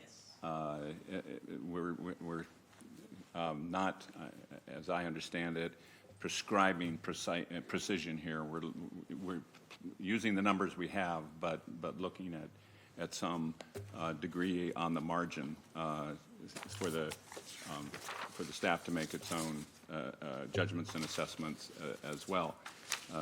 In that vein, I would also be supportive of going higher on the violence prevention number, but I understand the direction that we're giving. So with that comment, I just simply express my thanks to the mayor, to my colleagues, to the staff, and to those of you who have come tonight and communicated and been here other nights and will be here again. Thanks very much. Thank you. Councilmember Kaplan. Thank you, Mayor. To the makers of the motion, I think when we talk about summer at City Hall, we're also talking about, you know, when you look at primetime teen and some of that workforce, that if you wouldn't mind adding that in those positions. Yeah, what's, and what? I It's didn't number 18, it's Number the 18. workforce development positions. Okay, number 18. $110,000. 110,000. Yeah, 107 to be exact. 107? Yeah, it's up there, 110, easy Yeah, number, but okay. Yeah, let's add that in there, and then we're gonna have to, figure out how we're gonna cut this. You know, well, yeah. and that's where you had at least 3 of us. There might be others that would support looking at the capital costs. They are one time, and as we're looking at adding one time, looking at DCR in cutting, because you had several of us that brought it up, but only 1 or 2 talked about commissions, because I'm not really supportive of reducing commissions in time, because they're the voice and they continue to ask for that. So I know, Councilmember Guerra, you brought that up, but there were more people who actually supported cuts to DCR than supported cuts to boards and commissions. So I'm just wanting to make this fair when we talk about where council member direction is, that we should be fair in those who looked at cuts equally. So this is, look, this is, again, giving staff some time. Hold on, I'm trying to put up here, cost. Got my Excel spreadsheet that I'm putting together. Prime time team. That was 0.10? Yeah, 107 on line item 18, workforce development positions. 0.107. Okay, all right. And then that puts us, that'll put us, at least in my numbers, it puts us in the negative. But let's, look, I'm willing to accept that if the seconder will accept that. And then we'll have to make a further decision here. But I want to give staff the latitude to that point, Councilmember Dickinson. This is kind of a guidance on where we're at. Obviously, Councilmember Dickinson wants to go higher on GPIT. Councilmember Campbell wants to look at primetime team. But I think what I want to accomplish out of this motion is helping our staff have a little more focus and direction. And then we ultimately will have the May 18th, or May 26th, also budget and audit committee hearing. And this will be at Measure U on May 18th as well, so. I think this is, if we're directing to explore what this would look like, this is coming back to the council before we go to the budget and audit committee. Yeah, just want to point that out. And then nothing changes on your financing proposals. What you outlined earlier is still the motion. Yep, still the motion, yeah. Okay? Then if which I appreciate adding in youth workforce development, but I will have to oppose this if we're not looking at additional financing, specifically knowing that we've gotten $11 million less in HAP funding. There's a way that we can house 80 seniors for $1 million and it costs 7.4, so we're still saving about $6.4 million if we switch to housing our seniors in hotel motel and take the one-time capital costs out of DCR. That then goes into additional savings and getting towards what Councilmember Pluckybaum indicated for having addressing our structural deficit. So if that consideration and direction is not given to staff to be open to taking out DCR's capital funding, I can't support this Okay, motion. thank you. Vice Mayor Talamantes. So, kind of like Councilmember Kaplan said, I think we did have 3 of us that were interested in exploring some element. I know I had asked for $10 million from DCR. I'm willing to, do less, but some, whether it's $1 million, $2 million, $3 million, some element from DCR. I do think that you had 3 of us that recommended interest in that. So to the city manager and to Pete, and Marthala, if you guys can at least explore what that can look like for us, I think that'd be greatly helpful. Additionally, Just respectfully, that's not part of the motion. If you want it part of the motion, you need to ask the maker of the motion to include that in there. The exploration is just what we have on the floor right now. okay. All right. Would the maker of the motion be interested in at least exploring this?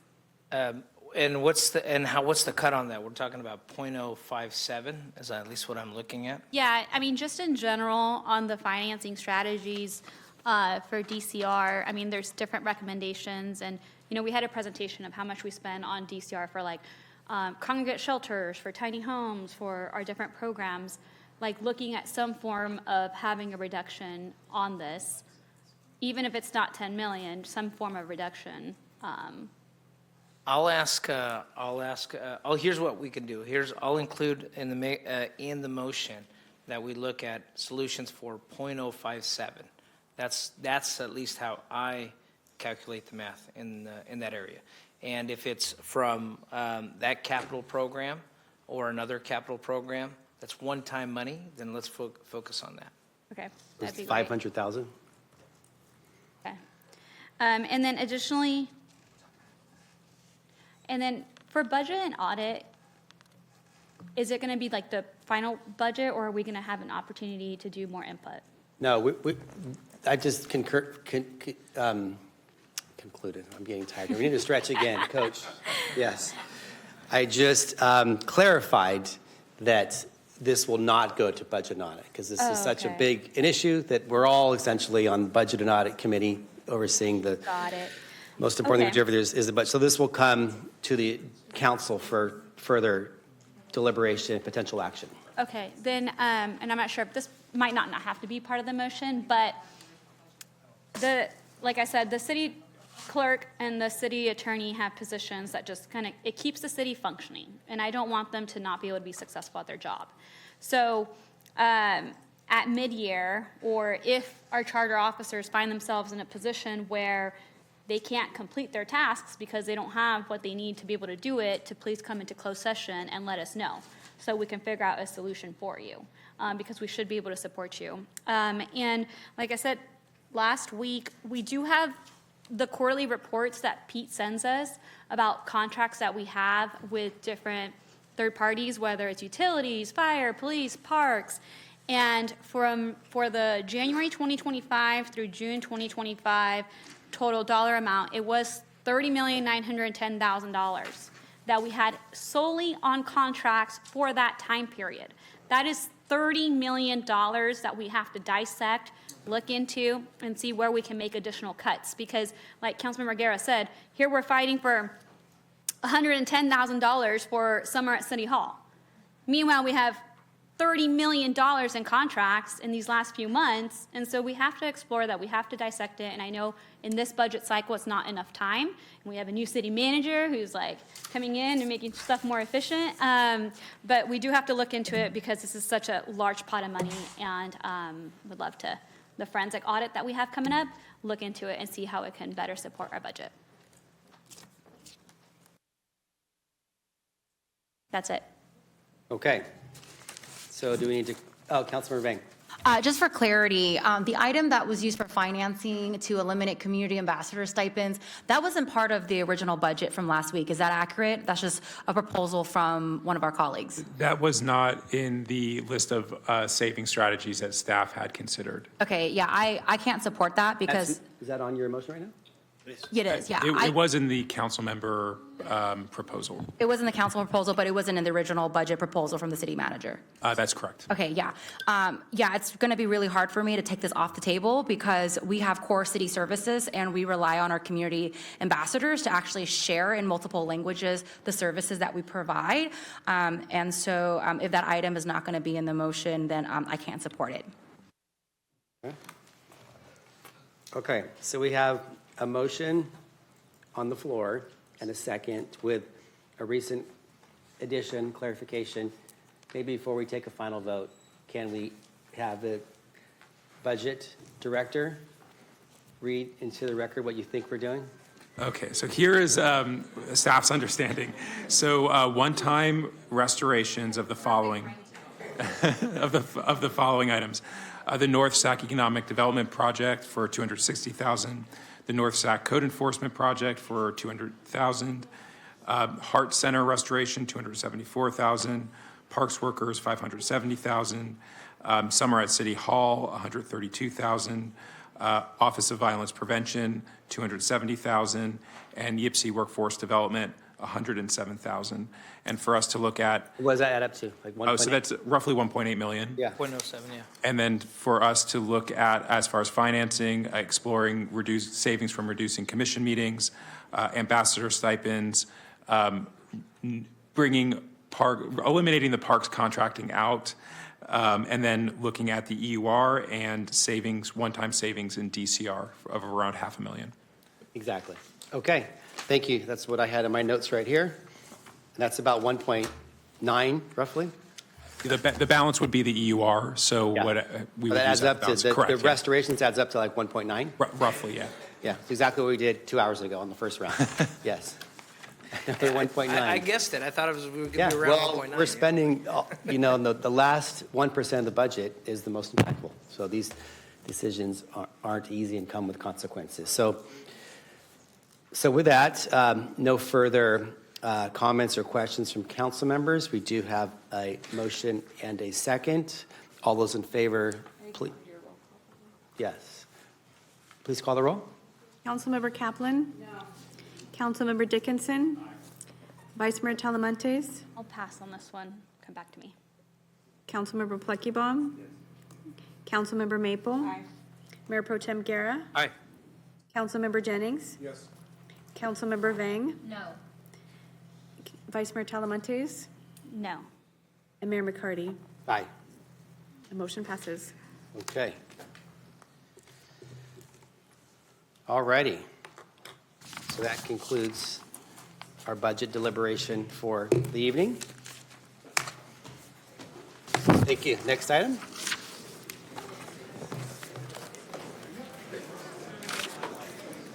So Mayor, we have 28 speakers. Do you want to do council?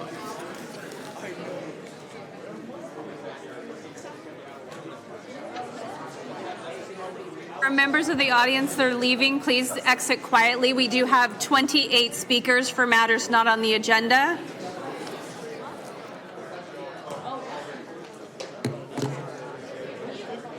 So members of the audience, if you're exiting, please do so quietly. We have 28 members of the public wishing to speak for matters not on the agenda. Staff.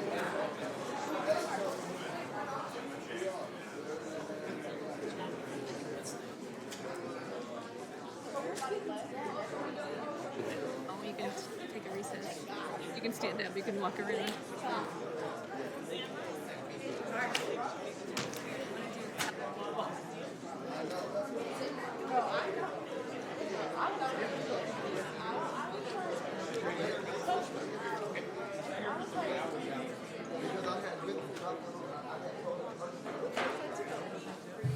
We're resuming city council. We're going to do public comment matters not on the agenda.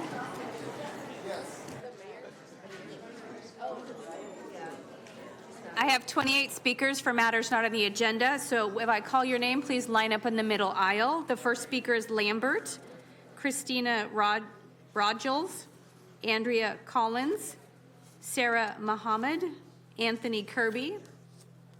Is Lambert still here? Thank you.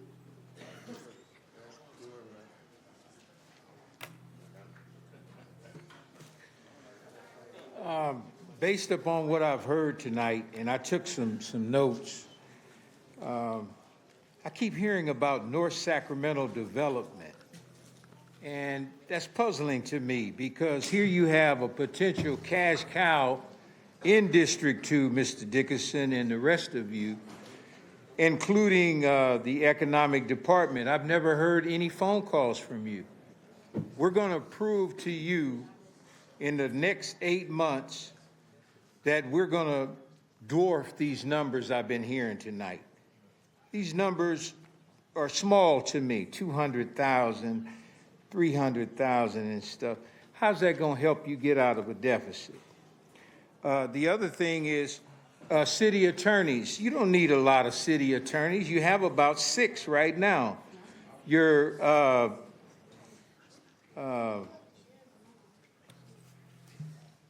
city managers. You have about 5 assistant city managers. That's Mr. Jasso just left. Did his money get deducted from the payroll, or is he like Howard Chan, still getting paid after he left? You have to eliminate things like that. The city clerk, top notch. Some of the millennials tonight have impressed me. They asked some very hard questions, and I agree with them. You should look at those contracts. I've always said no bid contracts, suspended competitive bidding. That's how you end up with people giving contracts to their family members. That's what happened to Mr. Laloli with regards to COVID money. I remember going to him for COVID money, and comes to find out he was stealing from the city. Christina, I believe Yes. the mayor has a comment to make before you start. Thank you. I have some breaking news for the young people in the 3 rows. We did the research and we found out that there are spaces for summer at City Hall for students from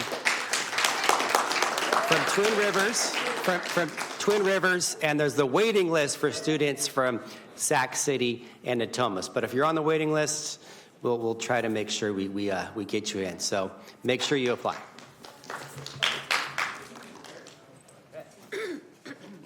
Christina?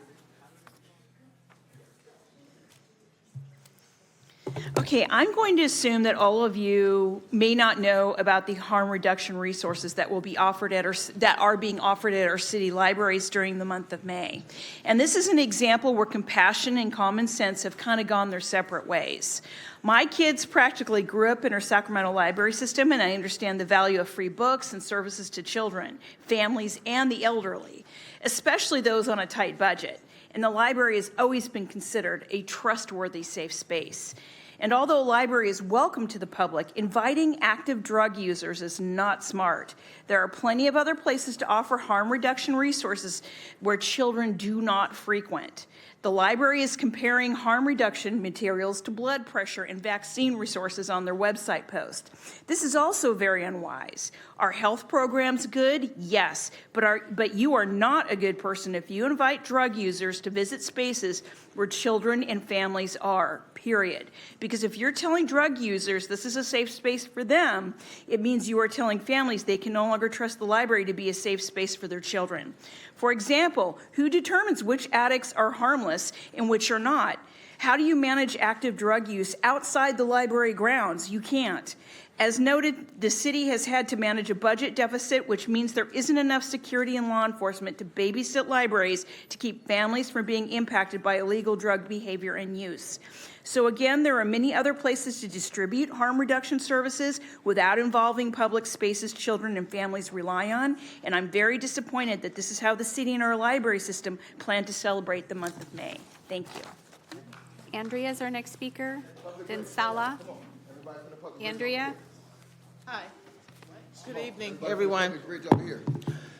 So I'm here tonight on behalf of the Public Bridge, which you see behind me, right? These are the kids we brought, the youth that we brought in.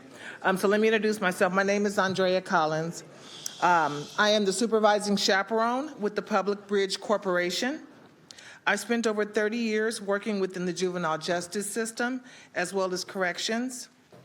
I'm currently a youth mentor and a life coach as well. I've spent many days inside of courtrooms while working in juvenile hall as a courtroom clerk.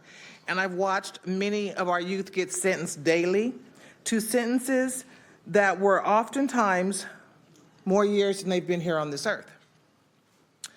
And this is, of course, due to their poor mistakes, various crimes that were made in a split second. What I learned is that the kids did not recognize the consequences of their poor choices because of their age. The public bridge is here to take these kids around the corners that they don't see around. And what we do is we take them into the prison system as a diversion program.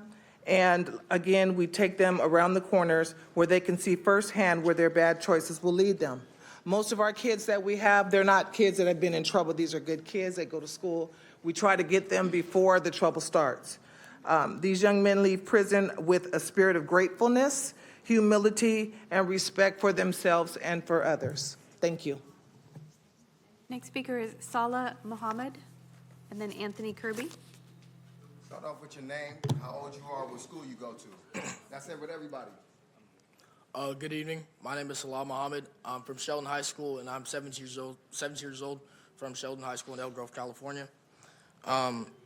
As a kid, I always wondered what prison was, because when I was young, my brother was locked away, and all I knew about prison was it's a place for bad people. After my visit from Folsom State Prison with the Public Bridge program, it opened my eyes to what prison really means to me. After conversations with the chaperones that walked us around the prison, I found out that they all had a catalyst in their life, and it was either a bad decision or they had a misguidance since an adolescent. I learned that a developing adolescent mind can be affected heavily in any wrong action I make, or if I'm around the wrong crowd, it could cost me everything I value. Coming home to my grandmother that night and telling her that what I experienced and what was on my mind, she commended me for understanding that it matters who I surround myself with and how I carry myself as a person. The Public Bridge program has the right intentions and the right ideas with the right execution. I am blessed to be a part of and to stand with this program, and I love nothing more than for it to continue on, because this program not only empowers, but enlightens the youth to be on the right path. Thank you. Anthony Kirby, then Luke Wolf, then Suzanne Wolf. Hello, my name is Anthony. I'm 12 and I go to Ridge Point Elementary School. And my experience was really impacting, and it made me look at what I did before I did it, and it made me move from some of the people that I was hanging around and making better decisions from what I was already making. So it was Real quick, what was your experience? Where did you go? to Folsom State Prison, Okay. and it was a lot what I got from that. And yes. Next speaker is Luke, then Suzanne. Luke Wolf, then Suzanne Wolf. Good evening. My name is Lucas. I go to Kima School. I'm 14 years old. Recently, I visited Folsom State Prison, and it changed how I think. Seeing how confined the prisoners really are with very little freedom or privacy made me realize how much we take for granted every day. Some things as simple as choosing where we go, what to do, or who we spend time with can be taken away. The visit made me think more carefully about the choices I make and how important freedom really is. It taught me how that one bad decision can seriously change your whole life. Thank you. Next speaker is Suzanne, then Nolly Collins. This is my 6 foot, 14-year-old, very confident, outgoing child who makes bad choices sometimes, okay? What I want to share today is how much the Public Bridge program and the tour at the Folsom State Prison changed my son's life for the better. Before this experience, my son did not fully understand how quickly poor choices, negative influences, and the desire to fit in could lead him down a dangerous road. Like many young people, He thought he was just spending time with certain people, not realizing how slowly becoming connected to gang-related activities and behavior could have destroyed his future. But the moment he walked inside those prison walls, everything changed. For the first time, the consequences became real. He saw what life actually looked like when freedom is gone. He realized prison is not something to glorify.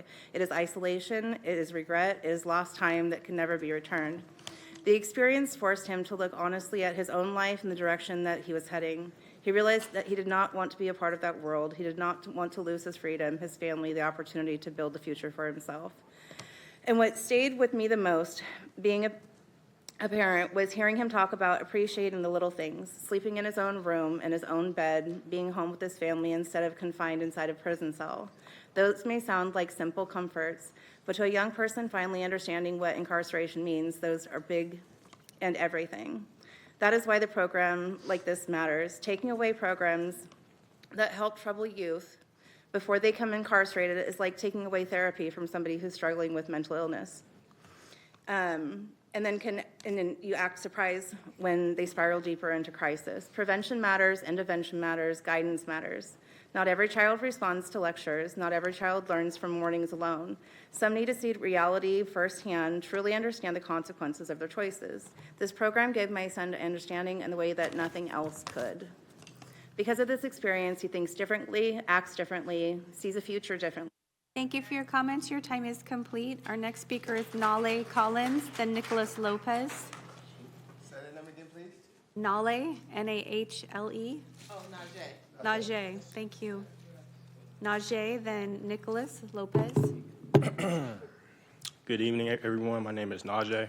I graduated from American Legion High School, and today I'll be speaking on the Folsom State Prison Tour and how it's helpful for the youth. The Folsom State Prison Tour can help youth understand the serious consequences of making bad decisions. It gives people a real-life look at how prison life can affect a person's future and freedom. Hearing personal stories from the inmates may encourage youth to avoid crime and make positive choices. The tour can teach the importance of education, responsibility, and respecting the law. Many students leave the experience with a greater appreciation for their families and opportunities. Seeing their prison environment firsthand can inspire youth to focus on their goals and stay on the right path. The right experience may also help teens develop empathy by understanding the struggles and regrets of incarcerated people. And that's it. Thank you.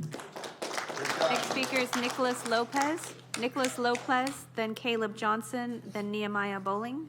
Good evening, Council. My name is Nicholas Lopez. I'm a freshman at Sac State. I graduated from Center High School. I'm 19 years old. When I first heard about the opportunity to visit Folsom State Prison, I honestly didn't know what to expect. I thought it would be just another school trip or a presentation, but it ended up being something much more than that.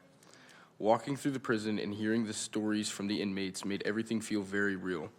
A lot of them talked about how small, short decisions eventually led them down the wrong path. What stood out to me the most was how many of them said they wish they had better guidance and support when they were younger.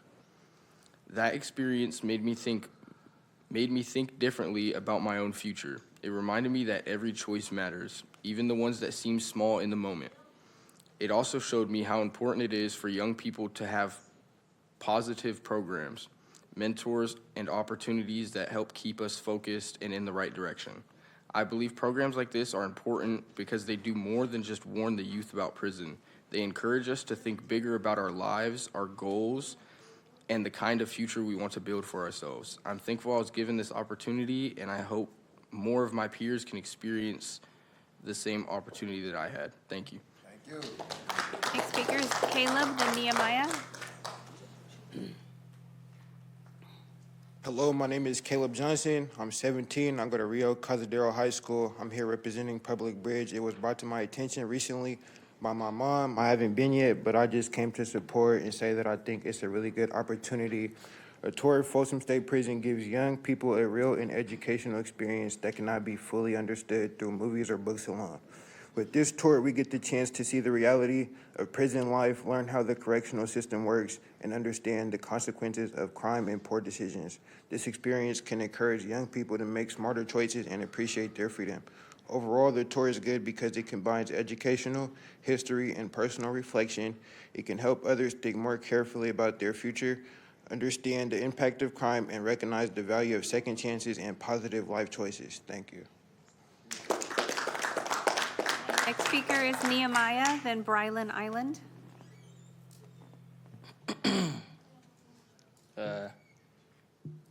I'm Nehemiah. I go to Natomas High School, and I'm 15 years old. And before visiting Folsom State Prison was just something I heard about because I have a cousin who is incarcerated. But walking through those gates in real life changed me. It opened my eyes in a way I honestly can't fully explain. I saw grown men carrying years of regret, pain, and missed opportunities, and many of them said they wished someone would have reached them when they were my age. That visit made me think harder about my life, my decisions, the people around me, and the path I want for my life. It reminded me that one bad choice can change everything, but it also showed me how powerful guidance, mentorship, and honesty can be. One of the most powerful parts for me was sitting face to face with my mom during the healing circle and being able to openly tell her how the experience made me feel in front of a room full of people. At first, it felt uncomfortable being the vulnerable, especially in front of strangers, but it also felt healing. Looking at my mom while explaining what I saw, what I felt, and how deeply the visit affected me made everything feel even more real. I could see the emotions on her face while she listened to me, and in that moment, I realized how much our choices truly affect the people who love us. Thank you. Thank you. Next speaker is Brylan, then Edric Brown. Good afternoon, everyone. My name is Brylan Island. I'm 17. I go to Center High School. I was fortunate enough to participate in the Public Bridge Prison Tour. After visiting Folsom State Prison, my entire perspective on prison changed. It was an emotional and eye-opening experience. The moment I walked through those large metal gates, I could feel the weight of years of sadness, anger, regret, and depression all around me. It hit me instantly. No picture, video, or story could truly prepare me for what it felt like to experience it firsthand. That is why the Public Bridge provides such a powerful opportunity for youth. It allows young people to see the reality of incarceration for themselves before making decisions that could change their lives forever. The experience also opened doors for me personally. During the tour, I spoke with one of the inmates about my future and my goal of taking my shot put and discus career to the next level. I shared that I was still undecided about where I wanted to continue my athletic career. He told me that the track and field coach at American River College is also the athletic director and offered to put in a good word for me. Because of that conversation, I now plan to throw shot put and discus at American River College next year. After the prison tour, the Public Bridge held a healing circle where we were able to process our emotions, share experiences, and connect with one another. The chaperones and Edric, or Uncle E as I call him, treated us with genuine care and respect throughout the entire experience. Since the tour, I have tried to share what I learned with my peers so that they can think before they act. The experience taught me the importance of prevention before incarceration. The Public Bridge is changing lives and creating opportunities for young people without even having federal funding. Imagine the impact they could make with additional support and resources. With that being said, I respectfully request that the City of Sacramento consider the Public Bridge for inclusion and funding eligibility in 2026-2027 fiscal budget discussions related to the Youth Violence Prevention, Intervention, and Community-Based Partnerships Initiatives. Thank you for your time.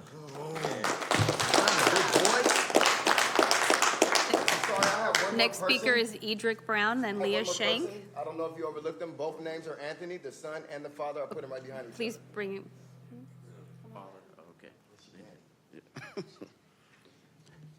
Good evening. I don't see the mayor anymore, but city council. It's truly an honor for all of you being up here. Want to thank you for your time, of course, and everyone personally. It's been a long day. We appreciate you. I'm here today not only as a member of the Public Bridge, but also as an extremely concerned father of 3, not just this one. The Public Bridge offers support that addresses the concerns that I'm sure I share with most adults in Sacramento today. The primary concern being violent acts committed by juveniles. Prevention and intervention in their purest form is where the Public Bridge serves as a lifeline. The curriculum created by its founder, Edric Brown, is matched with a unique opportunity that allows young adults to tour Old Folsom State Prison as a thoughtful deterrent, which you've heard so far here tonight by the youth.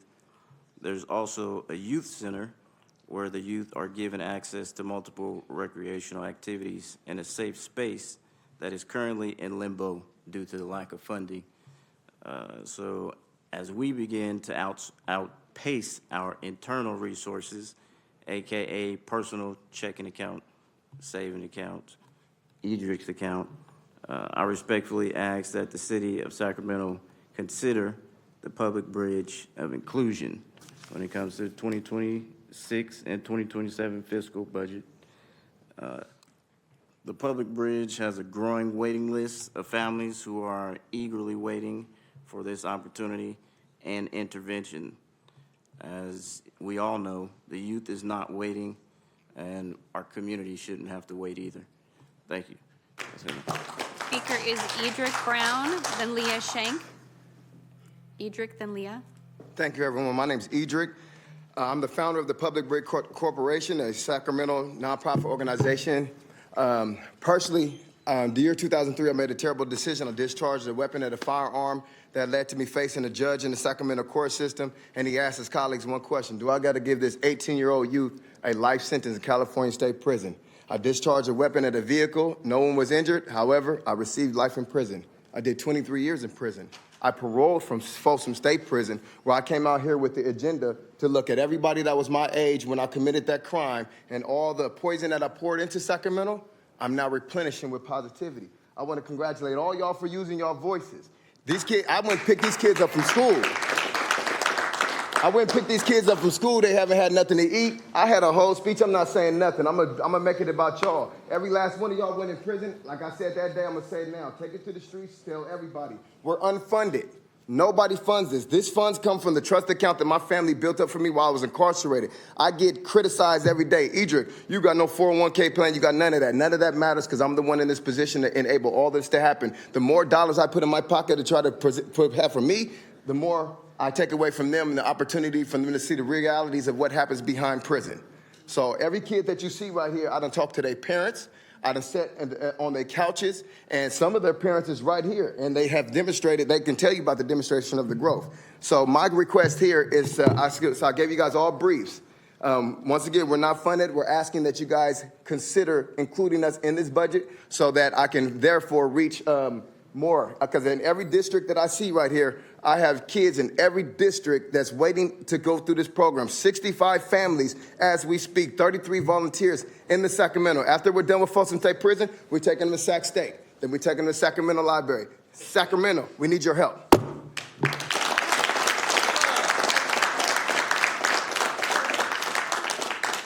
Our next speaker is Leah Shank, then Don Wilson, then Zariah Marshall. All right, Leah Shank with Impact. Hello, hello, hello. I just want to bring a little bit of light because I know a lot of the conversation was around funding and budget tonight, and specifically with OVP, GPIT, and then there was an extra allotment too for kind of other, right? So I just want to bring awareness to what happens when prevention is not working, okay? What happens when we're beyond prevention? You know, then what? Because that's not a line item on here ever. But it's appropriate because we were just here, like I said, we were just here a year ago talking about public safety and talking about what we need to do to keep our community safe. We never, ever get to the root. Prevention is obviously not working because what are we seeing in our community? We're seeing kids dying and we're seeing the perpetrators be children, okay? So as we talked about, we have a family here who was gunned down in front of their home on March 25th. okay, broad daylight, while all the neighbors were out. 4 people in the family shot, okay? The shooters, 2 of the shooters are teens, okay? And 2 of those shooters, one of the teens, who shot the family on March 25th, then participated in another shooting in April, shooting and a robbery, and then just May 7th, so just a week ago, they shot 2 people, one of them died. These are 17-year-old children that obviously are missing or not in the conversation of prevention. We're beyond prevention with them. They are full-blown committing crimes over and over, and it's not stopping. And who are the victims? Well, one is a 4-year-old child here that was shot in front of his home while he was on his porch. Okay, none of that should ever happen. So then when these things happen, and you can't call OVP because they're prevention, right? So their job stops when something happens. You can't call law enforcement because their job is not to prevent anyway. They come to criminalize, so you can't call them. So who do they call? They call victims advocates. They call me, okay? But I don't have the resources because, again, I'm not a line item up here. So what does the family do when they don't have those services? Next speaker is Dawn Wilson, then Zariah Marshall.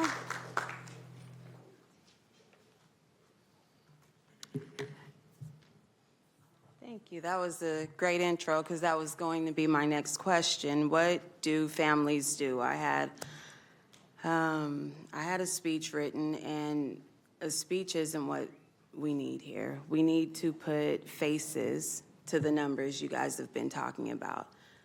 My face, my 4-year-old son's face, who I had to bribe with YouTube to be able to sit through here because it is clear to me that you guys aren't seeing us as the need. We don't need resources that are income-based because I don't qualify for that. There's no resources available for me. SHRA, a wait list, even if I did qualify, there's a wait list. There's nothing emergent to help me, a working mother who is now not working because I have to take care of my son who is in a wheelchair and I can't even go to the bathroom by myself. There's nothing. And when I say I don't have anywhere to go, I don't know. Do you guys want me to live in a car? Oh, hell, well, my car got shot up too. So I am here and I'm using the resources that I have to just get us through our daily bid. And the resource we did get, oh, they'll take us from Oak Park, sure, and put us right in the middle of another area where there's plenty of gun violence and everything else, someplace that is not suitable for him or I to be there. So when we are asking for resources, we are asking for resources that will actually help. We are asking for something that can be done, not prevention, who didn't help, not the other resources, the Urban League, the whatever. No one was able to help. They said, call these numbers. And when I said, well, I'm overwhelmed, and I did call them, and there's wait lists, and I make too much money, they said, well, do you want us to follow back up with you in a month? Well, what is that going to do? We need help.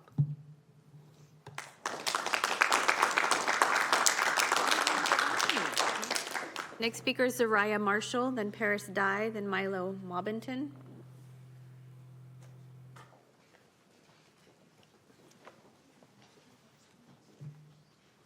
Zariah? Good evening. Hi, City Council. My name is Zariah Marshall, by the way, Violence Prevention Manager here at Impact SAC. I was prepared to come up here with the whole testimony, trying to compel you guys to keep funding prevention efforts in GPIT. It looks like I don't have to do that, so I want to say thank you for you guys continuing that funding because it is so important. And I want to use this opportunity to advocate for other CBOs like Impact with Leah, which is not Impact SAC, by the way, 2 different things. But I want to advocate for intervention efforts like that as well because we do work hand in hand and those do deserve to be funded just as much as prevention. But I do want to use this opportunity as well to invite you all to our nonviolence rally in June. On June 27th, it's going to be from 10:30 to 1:30, and it's going to be a restoration event where we come together as a community and offer resources, food, activities, and celebrate all of the work that all of these CBOs and government officials have done to prevent violence. So again, thank you. I support the Project Impact, invest in our youth. Thank you. Next speaker is Paris, then Milo. Paris?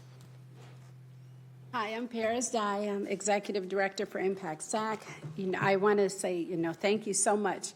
This was a This opportunity was challenging, it brought in concerns, but most importantly, it showed our young people, that their voices matter and that they're heard. And now they're looking forward to coming.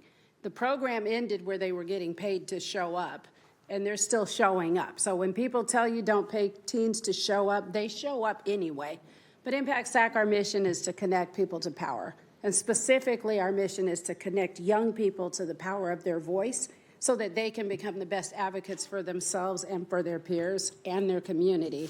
Tonight was just another example for them to show that to you. So make sure you get our newsletter and we'll see you, but thank you again. And I encourage you to find ways to continue funding because prevention is the highest form of public safety.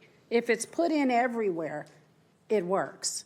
But sometimes when you have to beg or not, if there's limited resources, it can't work. But when it's fully invested in, it's the highest form. They even do it for breast cancer. Prevention is the highest form of public safety. Thank you.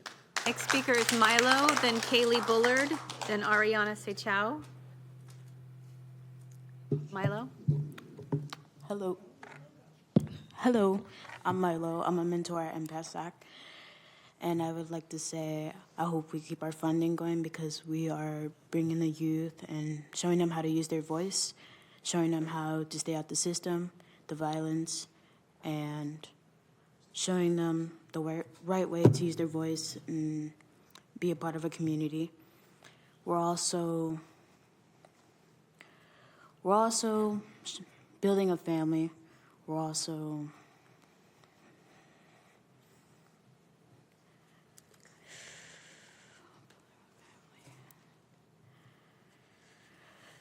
trying to keep our future intact. We are trying to keep the children are the future. This is our vision, and we should keep fighting for our future so it blossoms and it doesn't end up in the dirt. And so I hope you guys help us blossom the future. Thank you.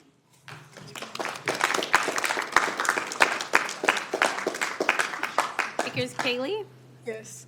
Good evening. My name is Kaylee Bullard. I'm 17 and I go to Sacramento Charter High School. I want to thank you for allowing us to continue having safe spaces where we feel heard, supported, and respected. It means so much to know that we have a place where we can be ourselves and share openly. And I ask that you keep funding youth programs. Your support helps us grow, connect, and feel valued. We truly appreciate you for protecting something that is important to us. Sincerely, Kaylee Bullard. Speaker is Ariana. Following Ariana is Sijai, and then Willie. Good evening. My name is Ariana. I'm a youth advocate from Impact SAC. I was going to go along with this, but I'm not going to. I was introduced to Impact SAC through my probation. If I didn't have Impact SAC, I would probably be in jail. And there was a lot of people there that had amazing hospitality, and they honestly did care about us.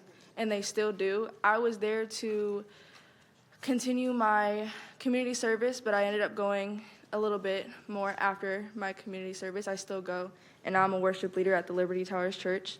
And not having these programs, honestly, I feel like would take away from the next kid that was just like me that just needed help, because there's a lot of hurt kids out there that do things because they don't have a way to express themselves in a way that they need to, so they end up fighting or doing drugs or things like that. And honestly, I think that funding these programs is an amazing way to keep this generation from deteriorating slowly.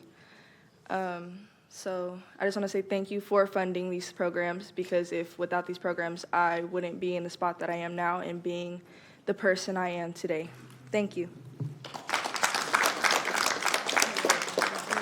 Next speaker is Sijai, and then Willie. Everybody sit down some. Give us respect and get the mic.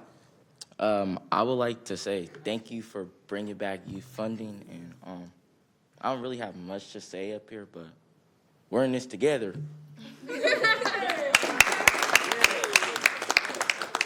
Next speaker is Willie, then Soch Joel Blackburn. My name is Sajai, and basically, I would like to say thank you for continuing these programs. And Yeah, we're in this together.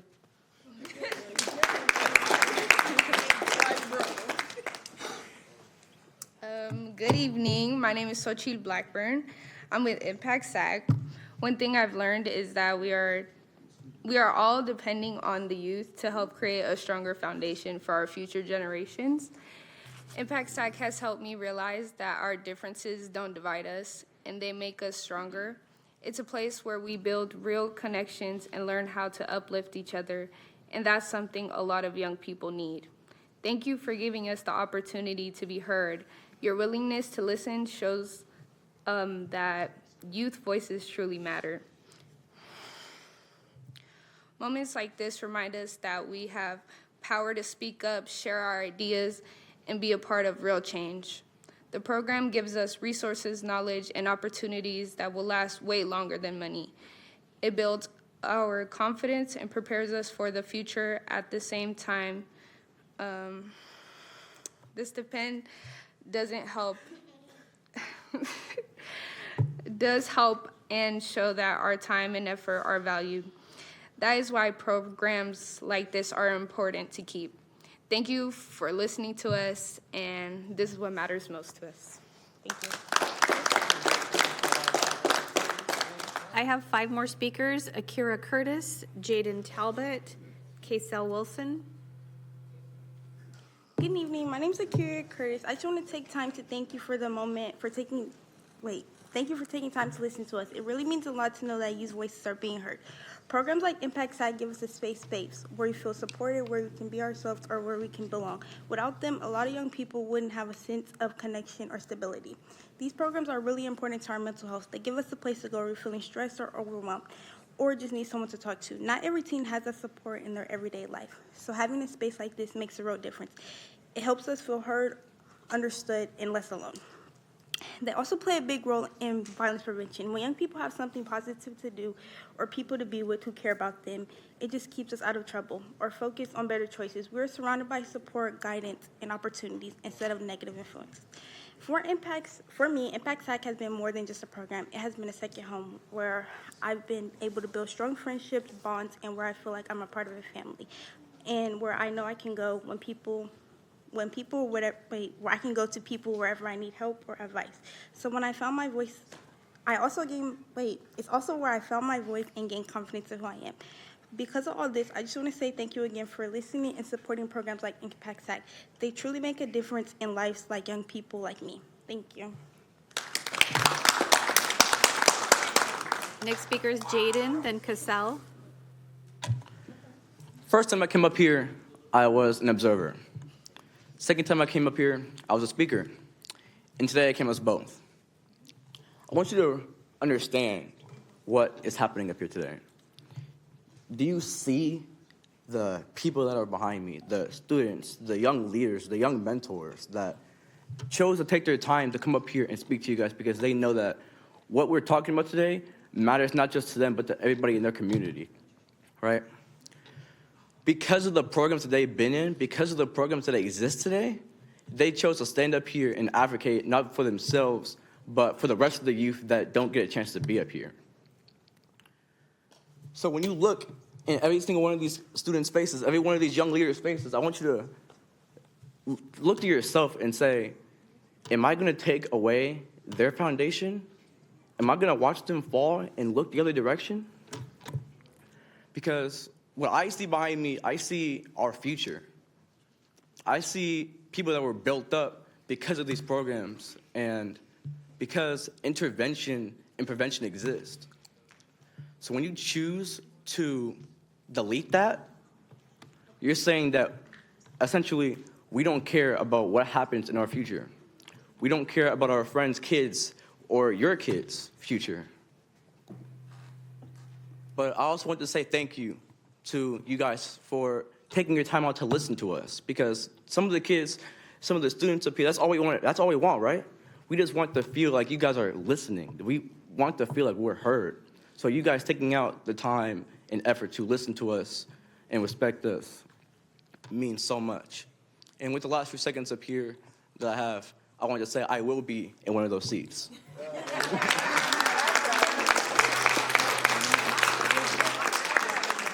Cassell is our next speaker, then Julius.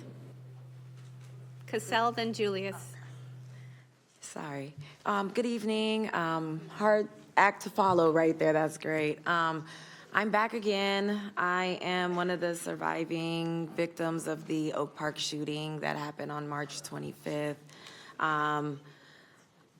Although I'm grateful and thankful for everything that's happening right now, when I sit in this meeting and I hear about the budget and the gang prevention and what's being allocated here and there, I'm wondering where did the programs fail? Because at some point in time, something failed. There was something that was broke. There was something that was missed. There was something that fell through the cracks. Because at the end of it, you have individuals who were doing what we all do in this great city that we know and love so much, right? Relaxing, enjoying the weather, catching a bit of TV, enjoying their family. And then we have the other individuals who decided that it was up to them to do whatever was going through their mind, because at this point, we really don't even know what that was. So it's like, for me, although I would love to feel like the budget is reflective of what's actually going on in the streets, I'm here as standing proof that it's not. I've never been gang affiliated. I've never been in a gang. I know nothing about gangs, but I've learned a lot over this last month and a half. This is not how I envisioned my life at 42, researching and learning about gangs because of a random act of violence. And it seems to me like the city has a huge problem. I started out in District 5. I'm in District 1. Lisa, I got one of your things on my doorstep the other day. And what was interesting to me is then, what was that, yesterday I hear Northgate had a problem. Thank you for your comments. Your time is complete. Our next speaker is Julius, then Sylvan. So yes, I want to commend everybody here, especially the youth. My brother Edric here. Coincidence, I served 23 years in prison myself. Wow. Yes, and my team, the team that I put together, covers all of your districts.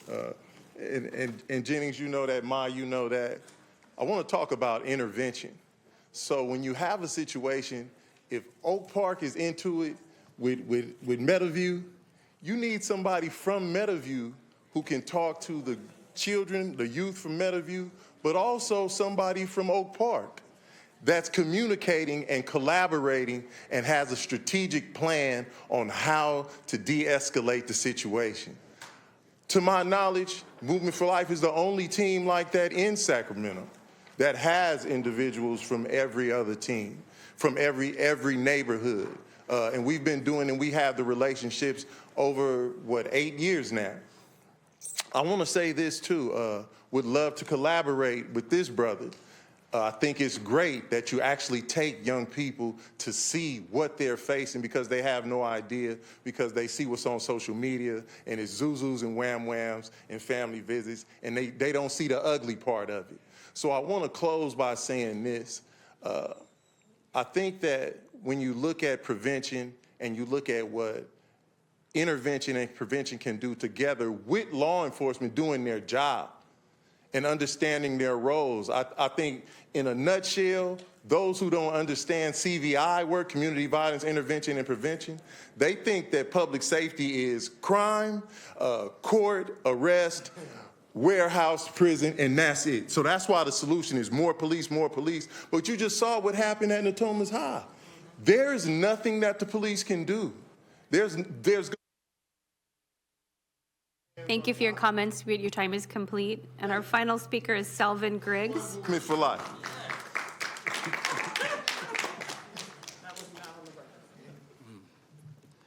Good evening. I'm Savon Griggs. I'm from the South area, the Meadowview community.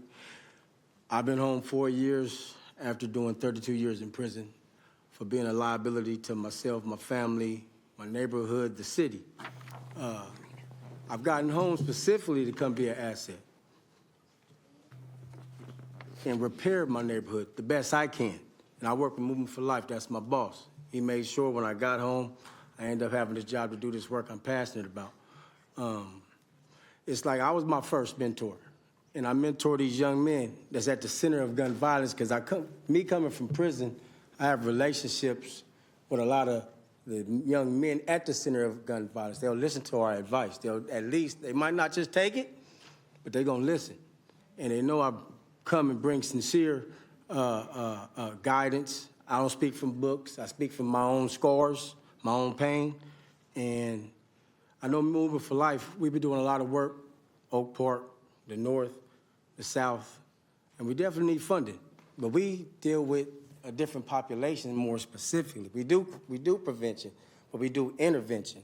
And like I got young youth, they've had their houses shot up, and I keep them from retaliating, because at least they'll listen. Sometimes I got to get them in the car and drive them up out the city, just so they can listen to, don't let that situation make you throw away your life. I did that. I was a crash out, didn't realize it back then. And so I try to get them to understand, quit trying to protect this image while destroying your future without even realizing it, because at one time, that was me. So I speak from experience. I speak from lived experience, and I really connect with my community, and my community know me from being born and raised there. So I really deal with it, interact with it, and with all these other communities. And we do it together, trying to heal Meadowview, heal Oak Park, heal the North. Thank you for your comments, but your time is complete. No more public speakers? Okay, council comments, AB 1, 2, 3, 4 reports. Councilmember Dickinson. Thanks. I just wanted to get within the same zip code as the microphone. I just wanted to mention we've got a great community festival going on this Saturday at Mama Marks Park from 11 to 3, sponsored by the Del Paso Heights Community Association and others. The splash pad's going to be in full operation, so come cool off and chill out and have a great time. Food, entertainment, everything you could want.